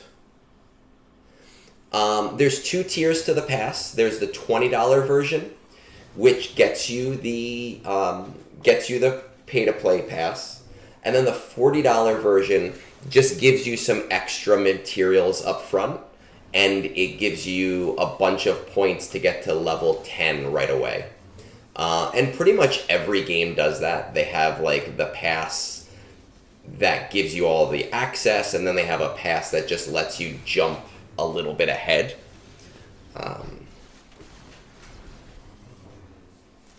But $40 is too rich. It's too rich for my blood.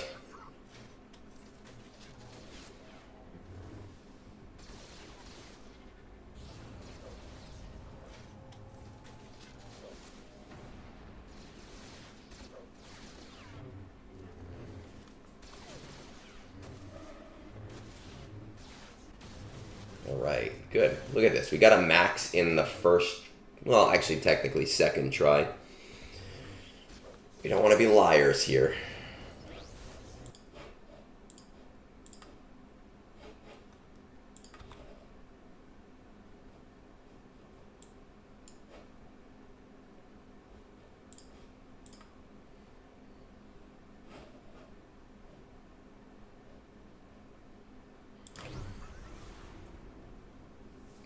Perfect. Beautiful. Love it. We're getting through this raid faster than I expected. We are at 8.1. Okay, so now once again I have to go back to hot utils because my last one uses base level mods.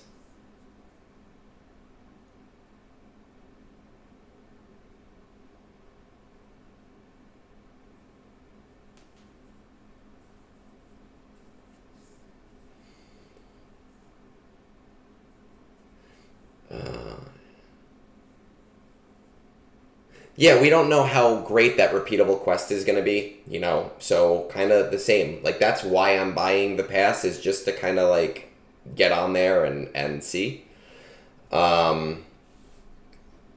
It would be funny if they screwed people like that, but those people would be so mad. Like, they would be so beyond mad. They would flip out, and rightfully, obviously, but it would be one of those things where you're like, did you really not think about that?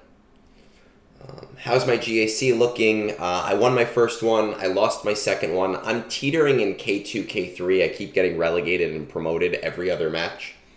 My opponent yesterday full cleared me.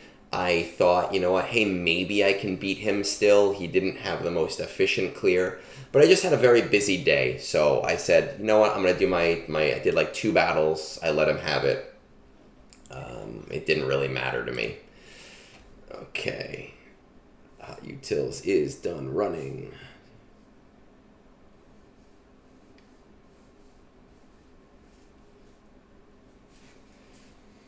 Let's see. Hey, Christian. Good morning, buddy. Before I run my last GAC, let's see. I haven't even looked at my opponent. My opponent last round beat me because he attacked my Malgus 8 fucking times and eventually managed to beat it. So he's a little under 1 million behind me. Has all the ships. Does he have Punishing One? Okay, so he went a little harder on Punishing One than I did. Has all the GLs. Has not gotten Balin yet. Yeah. Click for price. It looks like I'm desynced from the server. Yes, those pesky Twitch ads that pay me ever so slightly. They really they pay for my Streamlabs. Does he not have SK? They pay for my $19 a month Streamlabs subscription so that I can stream to both.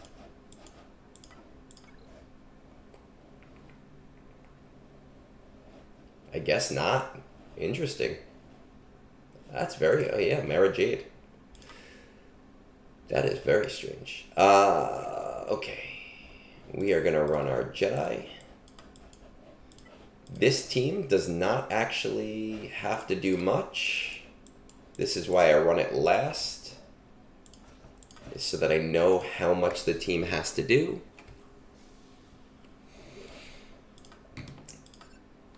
But it does have to do a little bit.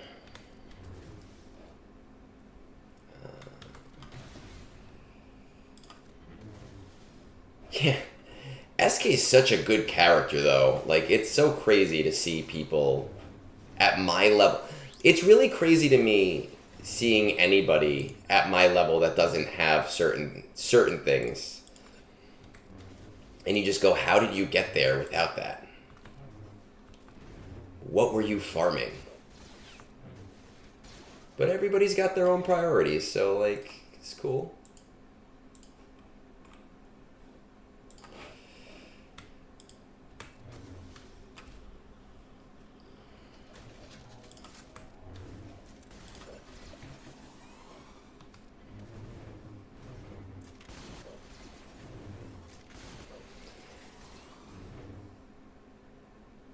Yeah, but at being at 10 and not having SK seems crazy to me. I get it. Like, I have to remember that I started playing the game at a different time, so when I get things, there's not as much out, and then people who are reaching the end game now, there's just so many more choices they have to contend with versus what I had to contend with.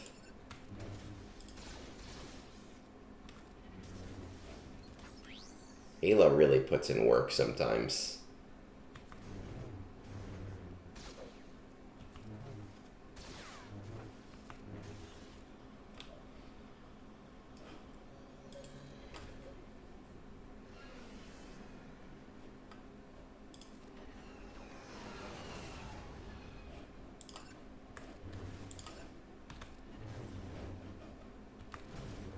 All right. right. I forgot. I basically can kill everything right now.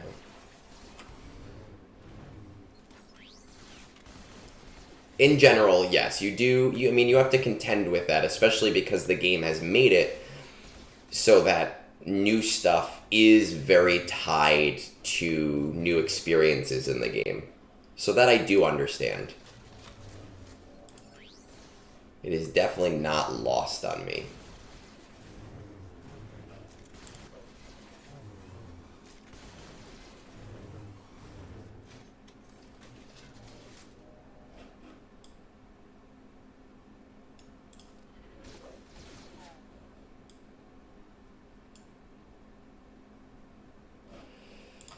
Okay.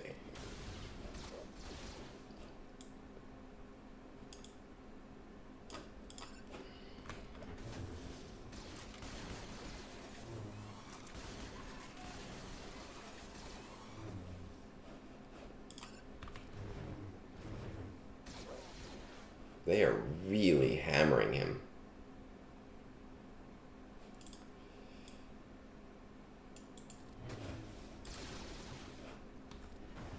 God. I normally do not worry about losing him at all. Though I think I should be good and it shouldn't matter.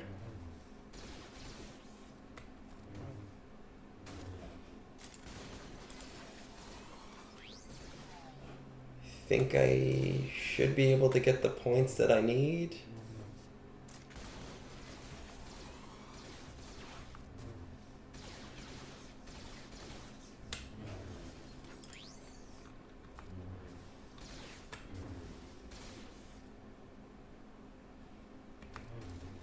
Yeah, but SK is so fucking good in GAC, like, if you're a GAC player. Like, so goddamn good. We're gonna do that one, which is not what I normally would do, but it's okay. I'll just try to get a couple loose kills at the end.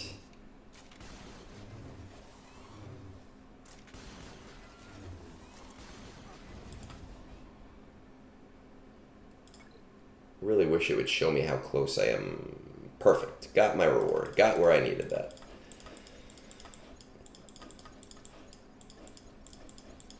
Right, got everything. Let's see. Let's buy our shit from the store.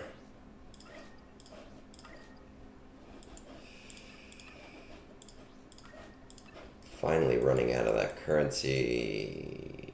I do need to buy keypads because, well, because I know I'm gonna need them. Any good mod? No, because it's a defense mod. That's stupid. Let's see.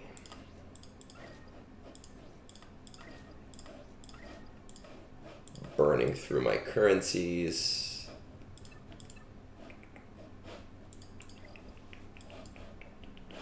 Let's check out. Let's see how the guild is doing. Okay, first 390. So we gotta get to 390 there. This will be done shortly. This should be getting done shortly. And it seems... okay, like they're doing fine just testing stuff up there. Alright, I finished my raid. Do you guys really want... I haven't read the raid kit yet, but I will, I guess, gladly read it if people want to see my thoughts on it. I know we were talking about that before. If that's where we want this to go before I do roster reviews for the day.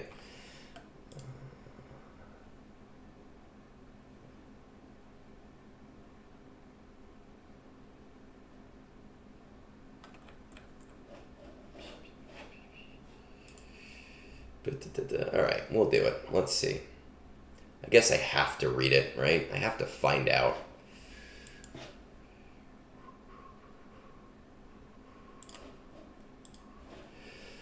Where is her kit? Her kit is here. Let's pop it on the screen. Again, haven't read this yet.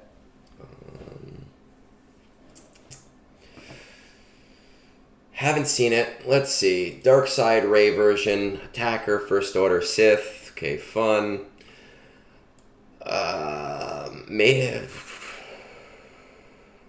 Conquest Lifter. Can attack multiple times with her basic. Doesn't everybody do that now, though?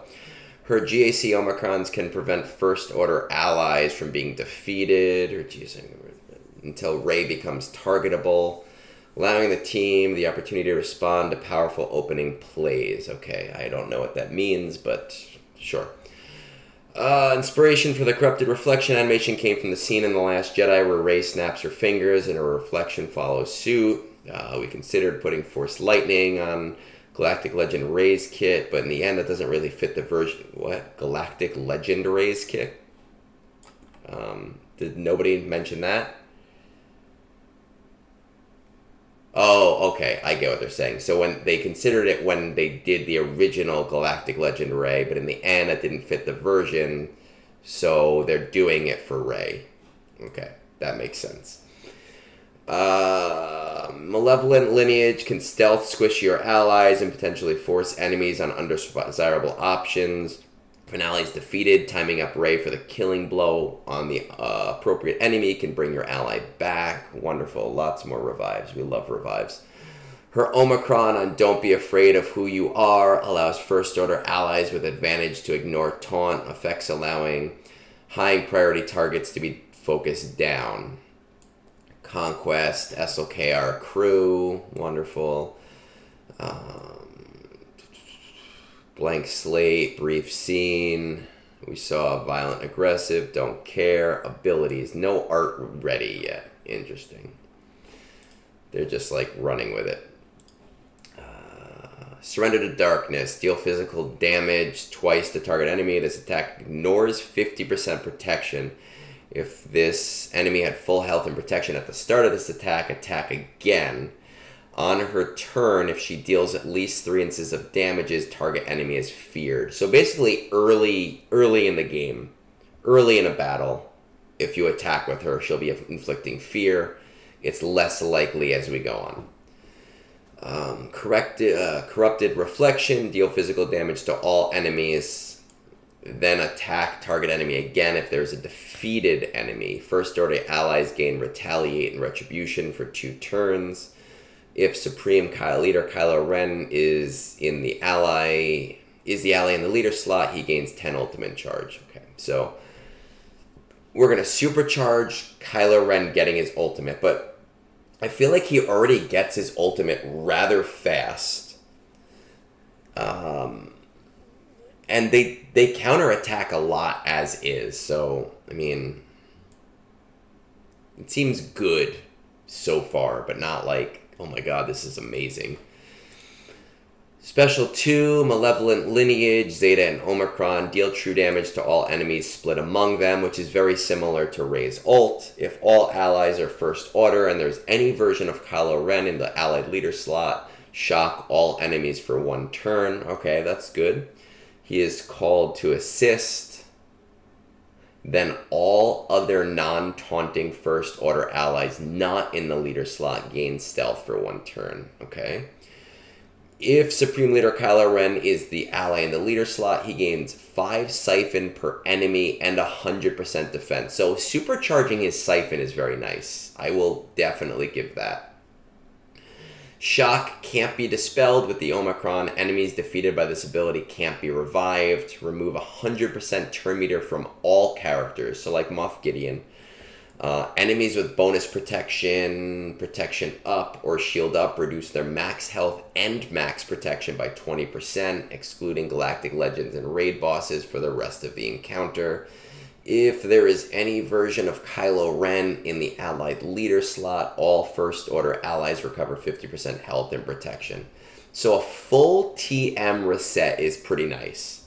But unlike Moff Gideon, I think Moff Gideon gives back TM to the team. So it's kind of interesting that she does not do that.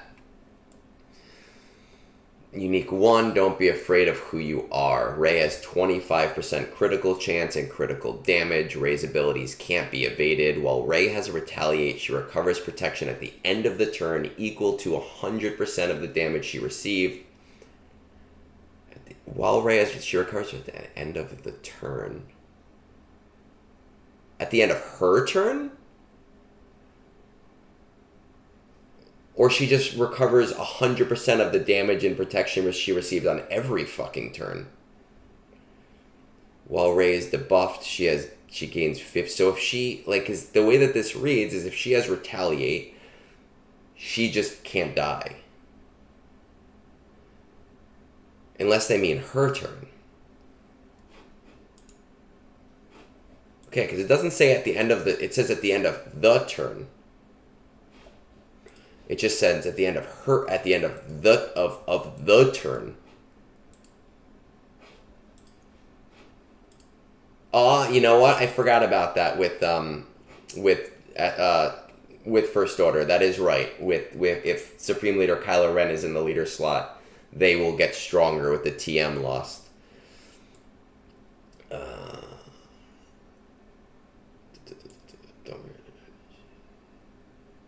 Yeah, because this is talking about damage she received. So I think the wording is just weird here. If Rey defeats an enemy, all allies defeated by the enemy are interested. That's interesting. It's kind of like, if any of you guys played like Survivor Tag as a kid, where like whoever tagged you is out, and if you tag that person, everybody else gets back into the game. So that's an interesting mechanic. All allies defeated by the enemy are revived with 100% health. Whenever an enemy without 100% turn meter gains bonus turn meter, reduce their max protection by 5%. 10% if it was a bonus turn, excluding Galactic Legends and raid bosses. This is gonna just fucking pounce on like JML teams and JMK teams. For the rest of the encounter and persists through defeat. While in Grand Arena, all other First Order allies with Retaliate recover protection at the end of the turn, equal to 100% of the damage they received. First Order allies with advantage ignore taunt effects on their turn. Interesting, because they're almost always going to have advantage. If the ally in the leader slot is Supreme Leader Kylo Ren, whenever he enters aggressive stance, the cooldown of Malevolent Lineage is reset, which is this thing. That's okay. I mean,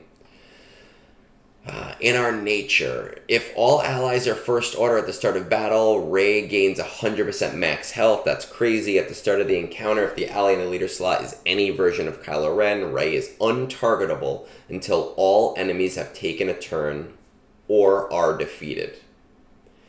Whenever an enemy is defeated, all characters... Oh my god, that's... All characters lose 100% turn meter and all First Order allies gain advantage. Enemies with less than full health have negative critical 200% crit avoidance. Whenever an enemy with less than 100% health recovers to full health, they dispel all buffs on themselves. While Rey is untargetable from this ability, First Order allies can't be defeated.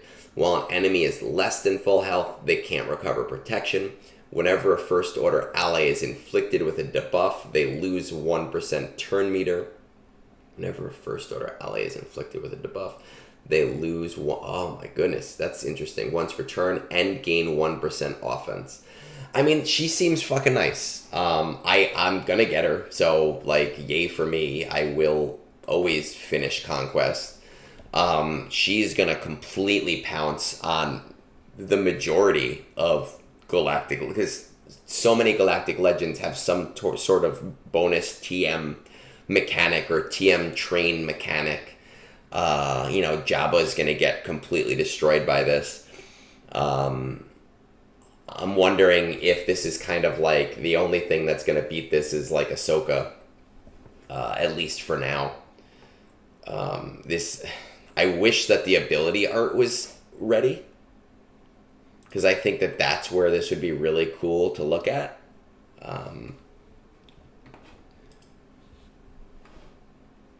Yeah, but SLKR is going to be taking out GLs much more cleanly. Like, much more cleanly.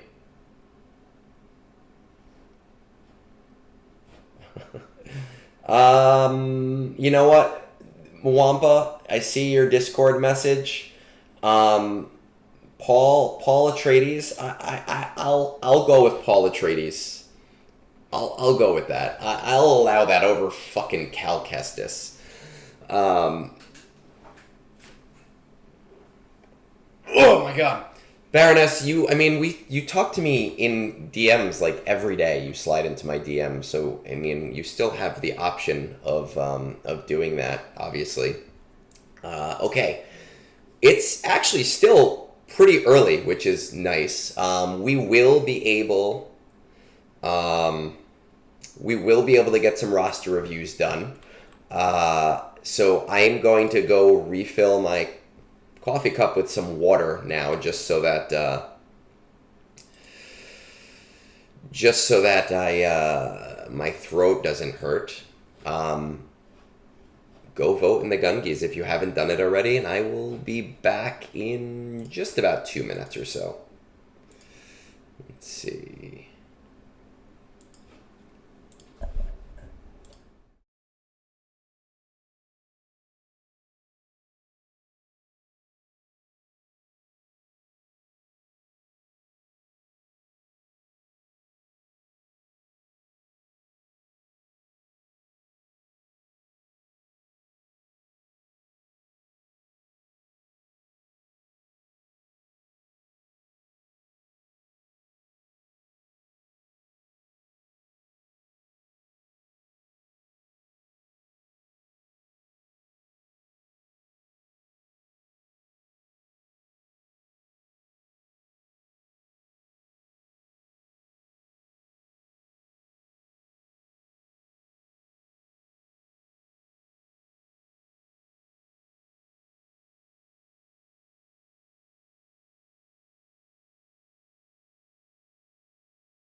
All right, let's see what we've got today.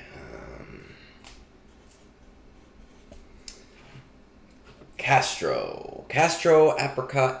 Do you say apricot or apricot? I think I say apricot and apricot differently depending on what I'm talking about. Just like pecan and pecan. I eat pecans, but it's pecan pie. That's just me. See what we got. Kastro. Let's just move this over too, because I need to see the rosters as well. Pop that there. All right. And what's our time, right? Let's say 2:10. 2:10 sounds good, right? Perfect. 2:10. Let's do it that way. All right. Hey, Egnards, would be great if you could give my roster a review. Top 20 in Fleet Arena is mostly executive. Oh, fuck. I left my water in the other room. Top 20 in Fleet Arena is mostly Executors and Leviathans. I normally get top 20, but I've previously managed to get into the top 10 and even first a couple times. Have reached out to a few members of the Shard. To my knowledge, there isn't a Shard chat. Start one. It's super helpful, I promise you. Assault Battles. Okay, so the important ones we have at CT1.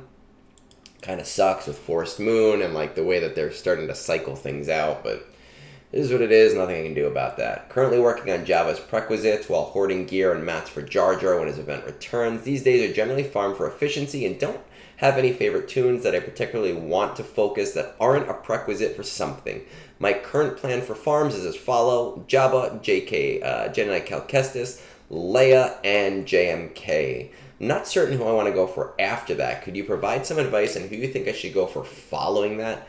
I'm thinking on starting a slow grind for Leviathan, mainly get a start on the Cantina ships I don't have while gearing for Jedi Cal, with the aim of being ready when I unlock the Fury class, currently at 160 shards. All right. The one thing I will definitely say, you have this big plan. So Jabba, Jedi Knight Cal Kestis, Leia, JMK over here. When we talk about how big of a plan that is, it's very hard to look at a roster and say what to go for after that. Depending on where you are right now in the game, that could be 6 months from now, and the game could look significantly different in 6 months, where there's a huge shift. Obviously, Jabba is a huge, big proponent of getting Jabba. Speaking, I'll throw that up there, and you clearly already know that, just kind of going into this. But we'll take a look. We'll see what's going on without any of these shifts. 5.8 million. Where's our guild? Songs of the Bendu. I think I maybe did a roster reviews for one or two of your guild members recently, because the name of the guild sounds familiar. 50 members. Doing the 92 box. And we're starting to get towards the end of that, so is there ROI to move on ahead? I don't necessarily know at this point. 2 GLs. Doing about 1.5, so you're doing what you need to do in the raid. Gear tracker. I'm curious on Jar Jar. You've already farmed it, so Jar Jar's. I think Jar Jar's a little bit of a trap, but you're already doing it, so have both of those. Jabba's gonna take you a little while. JMK. I think JMK is a little bit of a trap personally as well. JMK is hands down an amazing GL, but for a lot of people, I think going for him too early is a mistake, and that there are much better things to be going for. With that said, even though your ROI is not exactly there yet, it is fairly close because you have JML and you're already looking into Java as an option. I will say this, and I've been saying this to a lot of people lately. Cantina farms suck. I hate Cantina farms. Cantina farms are so annoying. I actually slowed down my Great Mothers because I need signal data so badly right now that I'm only doing 5 battles on Great Mothers a day while I also farm signal data. I think I would highly recommend someone in your position get Master Qui-Gon and Padawan Obi-Wan to 5 stars, so that while you're not doing them, you maximize the amount of free shards that you're getting. And that'll take you like a week to a week and a half. And I just can't overstate how much cheating the system on Cantina farms is such a huge deal. To kind of let those farms work for you. I want to see our Inquisitors. Not even unlocked. Phoenix. You bring up Captain Rex soon with going for Leia. You probably will be able to get Secret Shadows CT1 in the short term, and nothing really with the Night Sisters. Let's check out that guild again. Yeah, who did I do? I definitely did one for Vandal. Who else? Random Dink sounds familiar.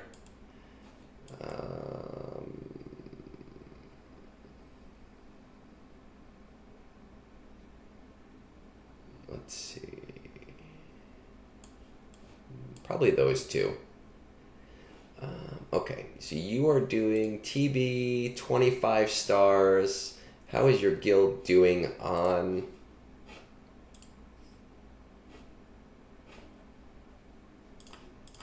Inquis, Grand Inquisitors? Where are we starting to fall there?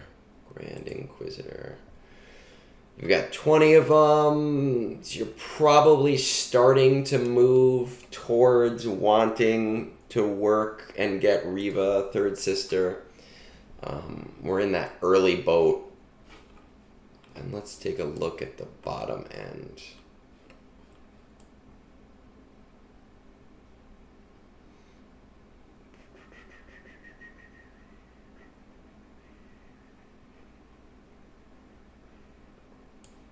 Okay.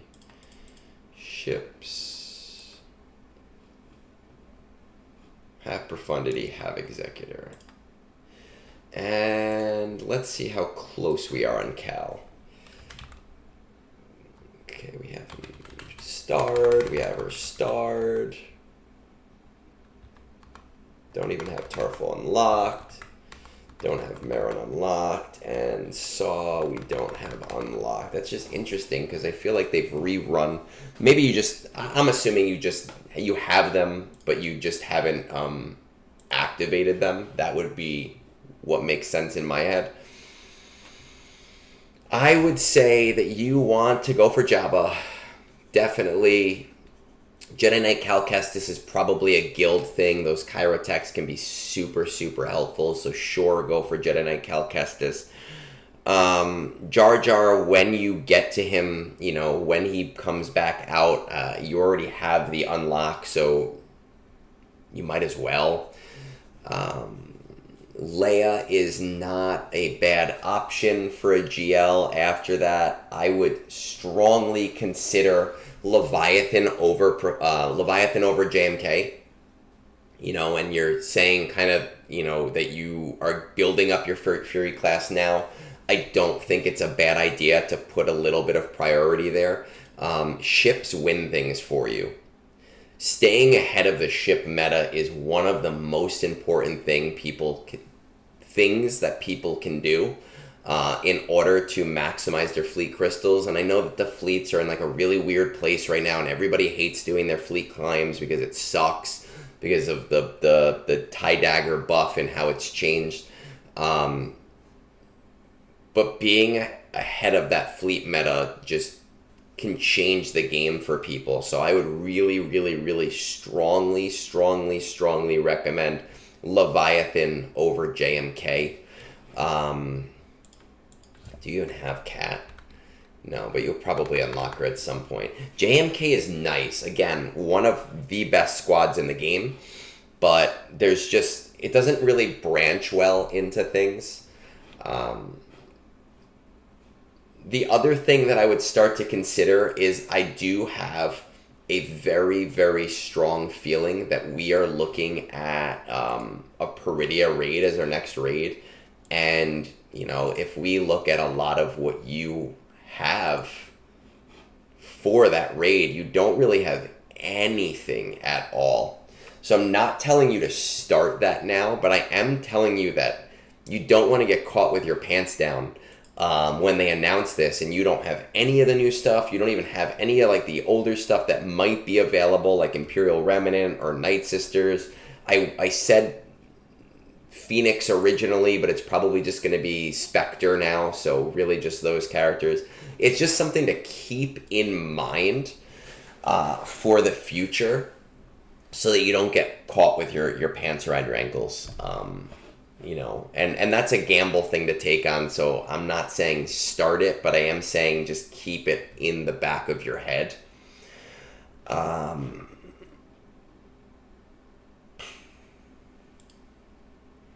would even, I don't know what your guild is doing in TB for this, but I would even like try to get Bo-Katan Mandalore before I do JMK. But I would definitely do Leviathan before that. Definitely Leviathan before that.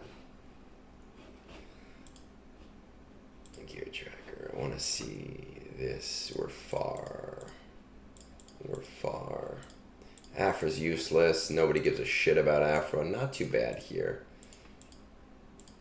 When people don't have Star Killer, it blows my mind too. But you're more of a younger account.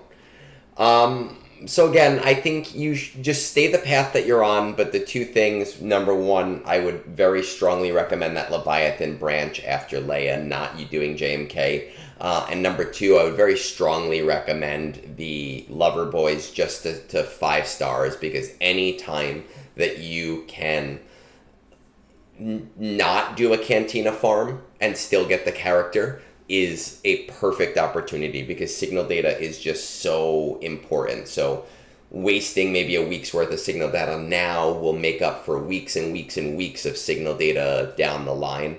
Jabba, Jedi Cal Kestis, yes. Leia, yes. Leviathan, yes. Like I said, I personally would probably go for Bo-Katan Mandalore before I do JMK, because when we look 8 months down the road, your guild is probably going to want to start doing Mandalore. And when you're doing Mandalore and Zepho, the Kyrotech crunch doesn't disappear, unfortunately. That'd be really nice. But it does make the Kyrotech crunch a lot nicer. A little bit easier to bear with and deal with. All right, let's keep going. I can't put Jabba on the farm because you already said that you're doing Jabba, so it's okay. Let's see. 222. 222.20. Apricot. Don't call it Apricot. Man, you guys get so fucking quiet when I do roster reviews. Don't take it so seriously. Hey, I watched a few of reviews on your Brunch, which is really the only thing I do. Would be great to get a review. Top 20 of your fleet. I don't need exact screenshots, just give me an idea. Top 20 is a mix of Leviathans, Executors, and Profunditties. Top 10 is all Leviathans. Can never get higher than 10 because of all of them. Man, how many times can we say Leviathan? Are you coordinating? Yes, I'm in the fleet Discord. No problem with getting a payout slot, but you're having trouble getting into the top 10 because of what you got available to you. Are you coordinating? Yes, I'm in the... I'm rereading things over and over again. Assault battles. Most of them are at CT2 or CT3. So that's good. What are you currently working on? Poncho Bros to R9, currently at R7. You might even be done. Prettier Patrol to R7 or R9, currently 3-star G8. Then I was planning to skip Profundity and go for Leviathan. It's very French. Are you French? Leviathan! Are you dead set on continuing with the current farms you're doing? I'm happy to change my plans based on good advice to make my roster more efficient. How highly do you value efficiency versus fun farms? I would say pure efficiency at this point. Are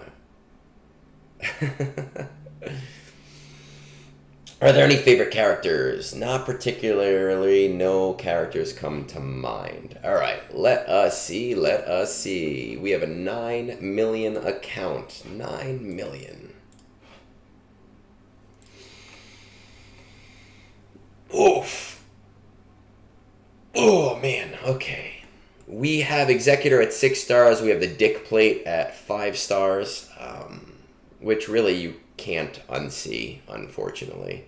You really just cannot unsee it. Collection 1, 2, 3, 4, 5, 6. We have 6 of the 8. Who are we missing? Lord Vader and C. Nia. Again, I really stress C as either first or last, so not super important. There is some, I'm going to say, like Lord Vader, now there's some overlap with Ahsoka and new Bad Batch characters coming out. I'm not saying they're going to require old Bad Batch characters, but there may be some unintended synergy. Who knows? We're not sure. It would be very interesting if there was, and we can make like some mixed teams there, but they might choose not to do that. Let's see how our guild is doing. 49 members, 488, raid, TB, TB 32, raids 92, so we're not doing the 130 tier. I don't think I've done any roster reviews for people in your guild, but I don't know. Ships. Do you have Fury for Leviathan? We do have Fury class. What about Sith Fighter? Sith Fighter. Isn't Sith Fighter a Cantina farm? I would start getting on that, like, slowly. A couple battles a day. Maybe the new pass will allow people to do that with the shards that are going to be available.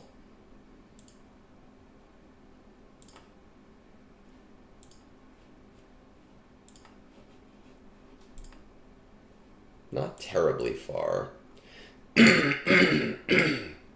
I will say this, Profundity, I know is getting a bad rep right now because of Executor. And it's getting just like annihilated with Dagger and everything. People are still climbing with Profundity against Leviathan. Not saying that that's the option you should go for. I'm just saying it's still happening, and I think it's with the Mark 6 lineup.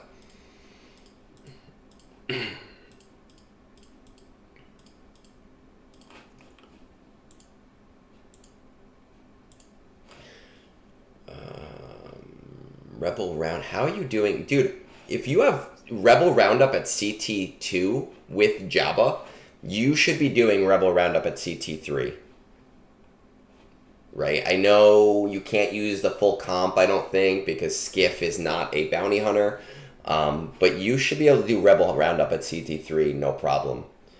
Secrets in Shadow, Night Sisters. Okay. Interesting. CT2 without the Marin is nice. Like, that's pretty good. No Rogue, no Reva. It might be time. It might be time.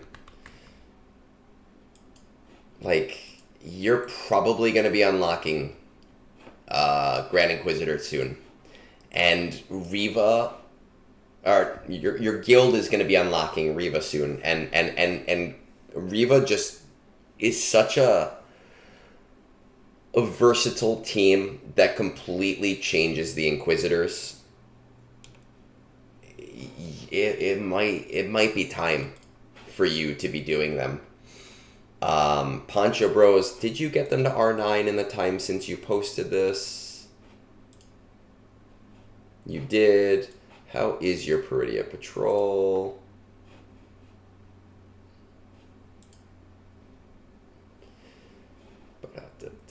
Okay, still there. Here's what I'm going to say about Peridia Patrol as part of your roster review.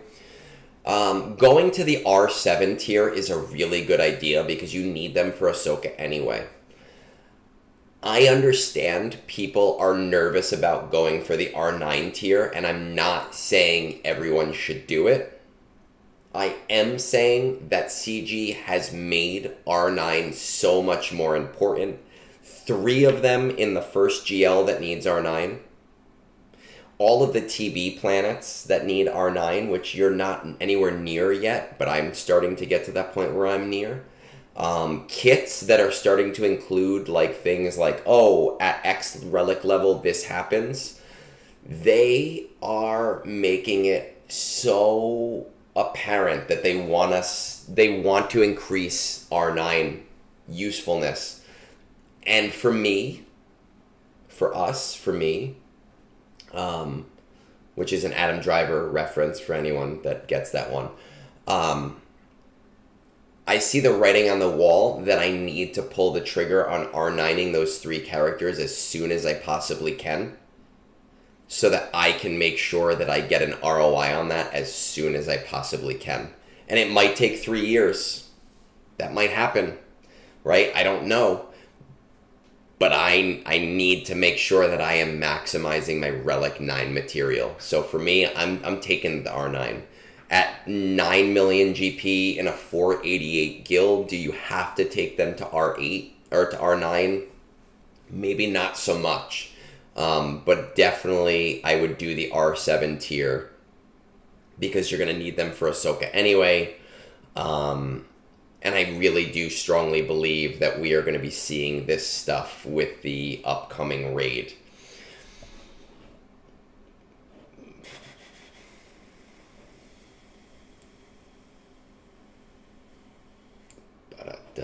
I'm looking at your Discord.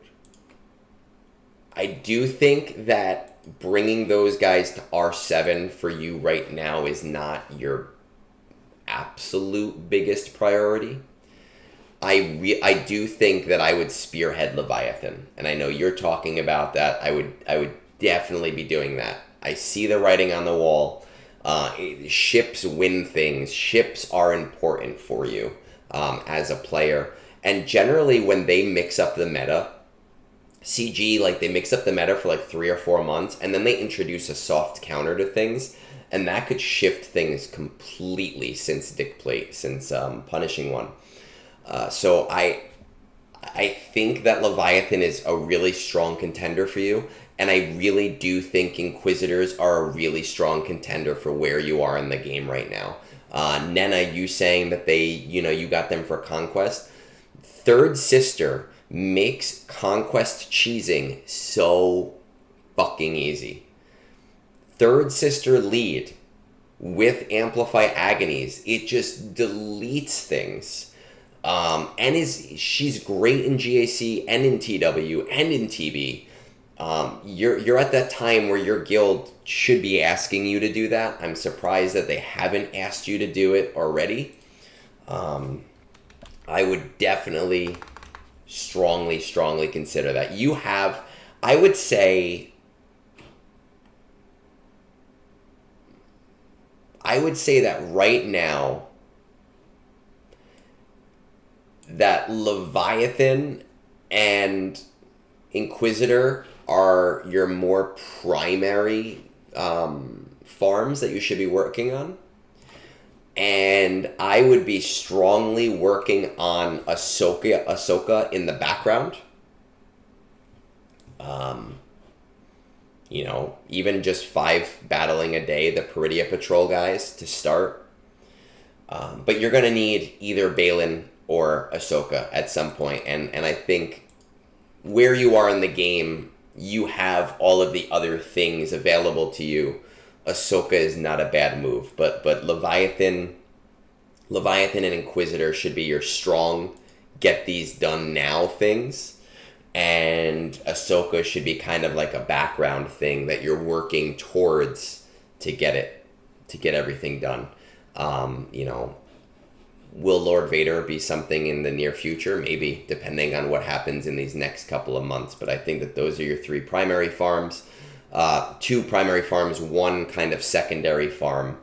I would also say where you are in the game, Jedi Knight Cal Kestis or Bo-Katan, one of those 2. I think I checked and I didn't see your Bo-Katan.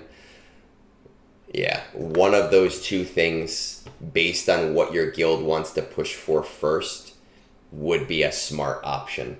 Most guilds push for Zepho first, but I honestly think Mandalore is a smarter move for a lot of guilds, just because it's a much easier mission for them, and they're not going to have to worry about all of the losses and the stupidity that happens in the Zepho unlock mission, which is just an infuriating mission to me. So that's what I would do. That's where I would go. Profundity, maybe after all of that, but the game's going to be very different at that point. I think we're going to see a Profundity lifter. I'm actually surprised that the next Conquest Quest unit wasn't a Profundity lifter. That would have been a really smart idea for them. But that might be an option once we've kind of gone these 6 months into the future. Let's keep going. Let's see what we got. No Jabbas for today so far. Right? No Jabba. No Jabba. Let's see. Man, I'm never this caught up on roster reviews. God damn, that never happens. That's crazy.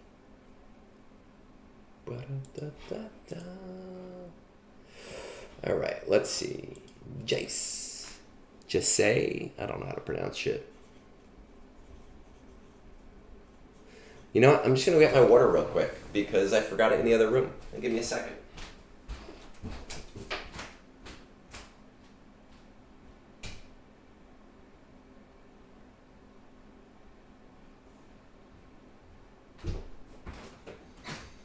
All right. Let's see what we got.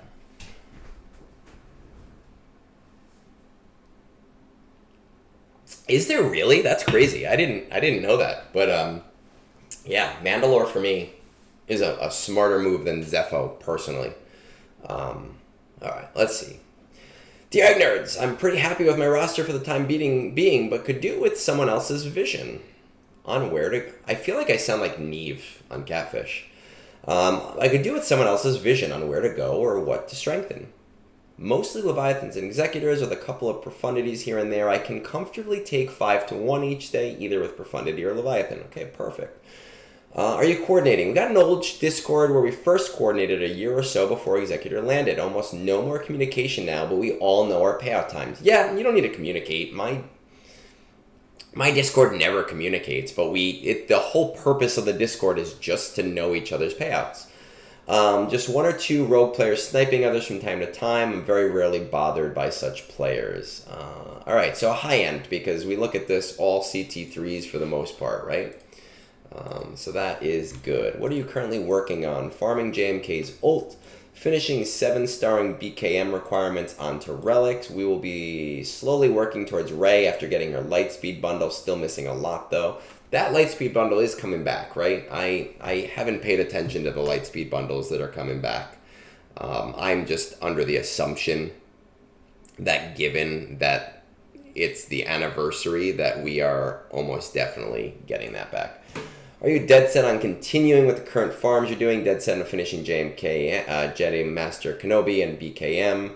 There's my dyslexia acting up. 90% dead set on Seer Malicos. Wondering if I should get Gungans for the next Jar Jar event. Not sure about the ROI. Open to suggestions afterwards. How highly do you value efficiency versus fun? Mostly efficiency-wise. As much as I would love to upgrade some characters, I'm struggling with relics at the moment, so I'd rather stay efficient. Favorite characters, Poncho Brothers to R9 from R7, and Enoch's Boy Band. Enoch's Boy Band. I kind of like that. I like Enoch's Boy Band. What would Enoch's Boy Band be called?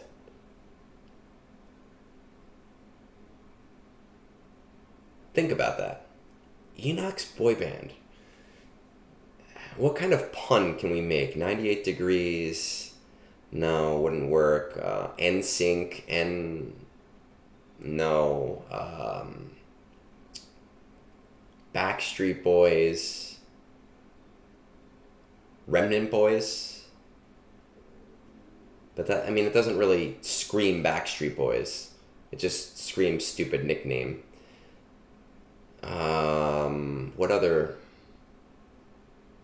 What other boy bands were there? Boy bands.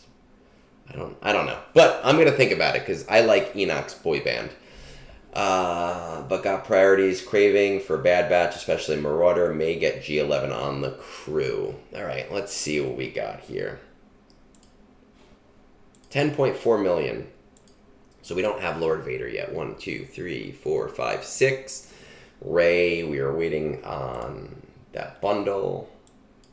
Raid history, 1.9 million.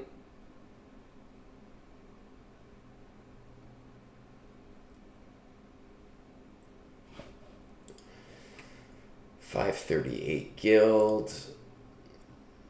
I mean, you're doing what your guild needs. It sucks that hopefully this increases, because it kind of sucks that 120 million, I think, isn't it like 123 or 125, 130 million, something like that. Hoping that you guys get that. But you're doing what your guild asks you for in terms of the amount right now. 36.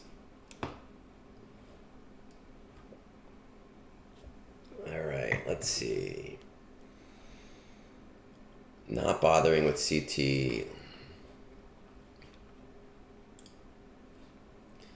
I'm going to tell you, if you remod these guys, though, for high speed, well, not Marin for high speed, but if you remod your Night Sisters to high speed,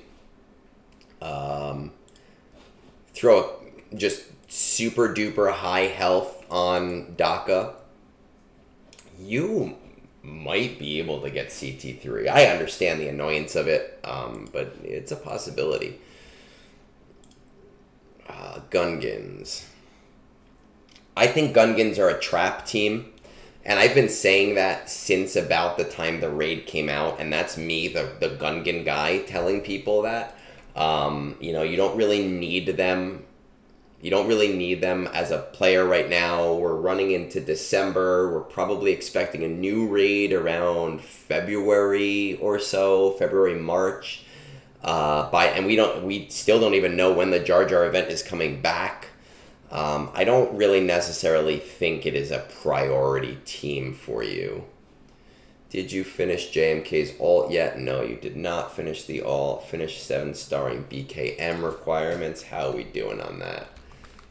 Paz. Okay. Ig 12. We're getting close. And who's the last one? Paz, Ig 12, Kel, right? Keller and Beck. Okay. BKM is a great character to have. I think she is a semi-priority for people. So JKM, Jedi Master Kenobi, BKM, totally fine. Let's check out this UFU team. Where are we at with it? I don't personally use the team myself. I'm not really a GAC guy. I do have the team, obviously, and I just throw them on defense. I know people love them. So I'm just going to assume, like you say here, JMK, BKM, 90% dead set on Seer Malicos. Okay, great. Keep those. Do it. I would skip Gungans. I would say that once Rey's Lightspeed bundle comes back, let's just see where Finalizer or Radis is. Once the Rey Lightspeed bundle comes back, whether maybe it did already, I don't know. Did it? I guess it must have. I would just do this as a side farm right now because there's just too many important things for you as a player at 10.4 million. Did you get Ezra? No, did not unlock Ezra, but probably will in a month or two. Okay, yeah, Bad Batch. I see what you mean with the Marauder. Again, I understand how we with these Poncho brothers. I'm going to tell you, man, you know, I kind of said this in the last review as well. You're at 10.5 million. He was at 9 million. I do definitely see the writing on the wall that you kind of need to pick a... let's see if you did already. No, not really. You really do need to pick an Ahsoka era character and go with it. Whether it's Baylan or whether it's Ahsoka proper. It seems like, I mean, I think Baylan is the better choice for a lot of people, but it's a really huge, tough signal data ask because already both of these characters are 16 node cantinas, and we don't know where Marok is going to go or Shinhati is going to go, and that could be another big fuck you. Especially with the assault battle, I think that Ahsoka... the Dead Boys, who's got that? Michael is saying the Dead Boys. You could say the Dead Boys band, right? Because that was like the Naked Brothers band. I like the Dead Boys band, or the Dead Brothers band. But I think Dead Boys band really hits home that it's a boy band on the nose where you want it to be. I really think you need to invest in something Ahsoka era, even in the background. So while you're finishing JMK's alt and 7-starring BKM's requirements, I understand that Sierra Cal Malicos, that's like a major thing for you, and you really want to finish that up as like a passion project. That's cool. But I would, at the bare minimum, be 5 battling a day. Your Death Trooper, your Captain Enoch, and your Night Trooper. At a absolute bare minimum, 5 a day to get those. It's nice that you have them at 5 stars. I don't know if you were able to do tier 2, because I know it was hard for people and it doesn't look like you've heavily invested in the team. But it's going to take you like 2 or 3 months to do this. So I would invest high enough in the team that you're able to get shards from both tiers of the event. Because I see Ahsoka as being an important farm for you. And after Ahsoka, when that raid kind of hits, maybe that's the time to go for another passion project and like work on your Bad Batch for Marauder or whatever else. So, as someone who says you think that your roster is in a good place, I don't disagree with you at all. Just be mindful of what's coming up. Be mindful of where the future is going to take us. Be mindful of the writing on the wall. I know it sucks to have to get like R9 characters and 3 of them to boot. Doesn't look like you've done any of them to R9 yet. But I would in the background at least be farming those characters.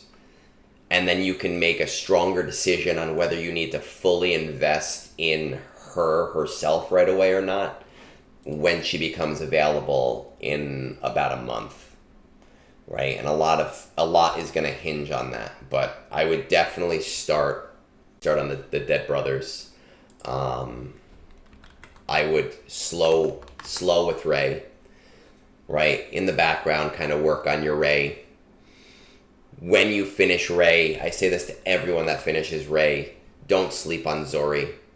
Zori is an amazing character that takes the C+ squad of the Rey background characters and turns it into like a B+, A- squad.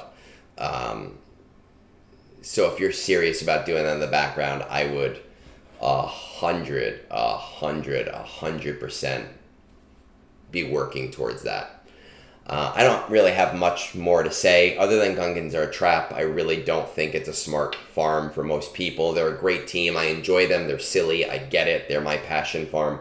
But when the guy whose passion farm is Gungans is telling you to avoid Gungans, that's how you know that maybe that is not the right thing for you to be doing right now. With that said, that is all my reviews for today. I see one just came in. We're going to save that for next week just because, well, we want to have some things for next week. We hit the 500 vote threshold on the Gungies right now. So we have hit 501 votes actually. I'd love to see that get to 1,000 before the end of next week. That would be so insane to me. I would really, really, really enjoy that. Don't forget to vote in the Gungies. Guys, do me a big favor with that, though.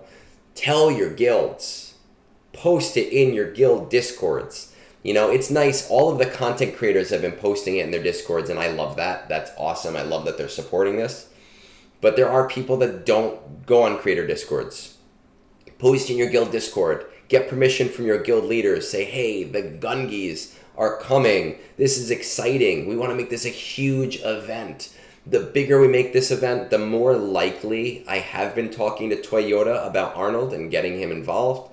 But I think that we need to show that power that we have behind the Gungies before that is even a distinct possibility. So share it around. Talk about it in the event server. Talk about it in the other major servers. Get people going where this is everywhere. Talk about it on Reddit. I would love that by December 7th, voting ends December 7th, if we had like 5,000 plus votes. That would be so beyond insane for me to see that. And the more votes we have, the more likely I am to spend my own money on stupid things like a Jar Jar print tie that I definitely did not find on the internet for like $30 and am highly considering purchasing just because having a Jar Jar Binks tie is funny to me. With that said, we are done for the day. We've done everything that we need to do for brunch for today. I see the Lysol is on, so for those of you on Twitch, we will raid him in a little bit in just a second. I appreciate you guys coming out for brunch. I enjoy it. I love doing it. I've been seeing a lot of chatter on my name on the event servers lately, positive chatter, which means a lot because in the past it was always people telling me to go fuck myself. So thank you for that. Next week, I am looking to do a live conquest planning session. I'm assuming the data mine will come out tomorrow. I work late on Mondays, so I probably will not be able to do it tomorrow. But most likely, like Wednesday night, I'm going to pop in and you guys can kind of see what I do with planning and how I go about it and talk about low teams versus high teams and stuff like that. So with all that said, let's head over to Twitch. Let's give our friend the Lysol lots of love because he's a nice guy. We like him. Raid. My toilet friend. Raid the Lysol. And don't forget to subscribe, because that is how I get my beer money, from subscriptions. What did we say yesterday, Daniel? I forgot, actually, before we raid the Lysol. You said it yesterday, and I was like, oh my god, I have to say this on stream. I gotta find it on Discord, man, because I thought it was like the funniest thing in the world that you said. Where is it? And I was like, oh, I gotta use that. Ba-da-da-da-da. Where is it? Da-da-da-da-da. Where did you say it? You didn't delete it, did you? DT. There it is. Like, comment, and subscribe, and don't forget to wipe. Thank you. There it is. All right, let's show him some love.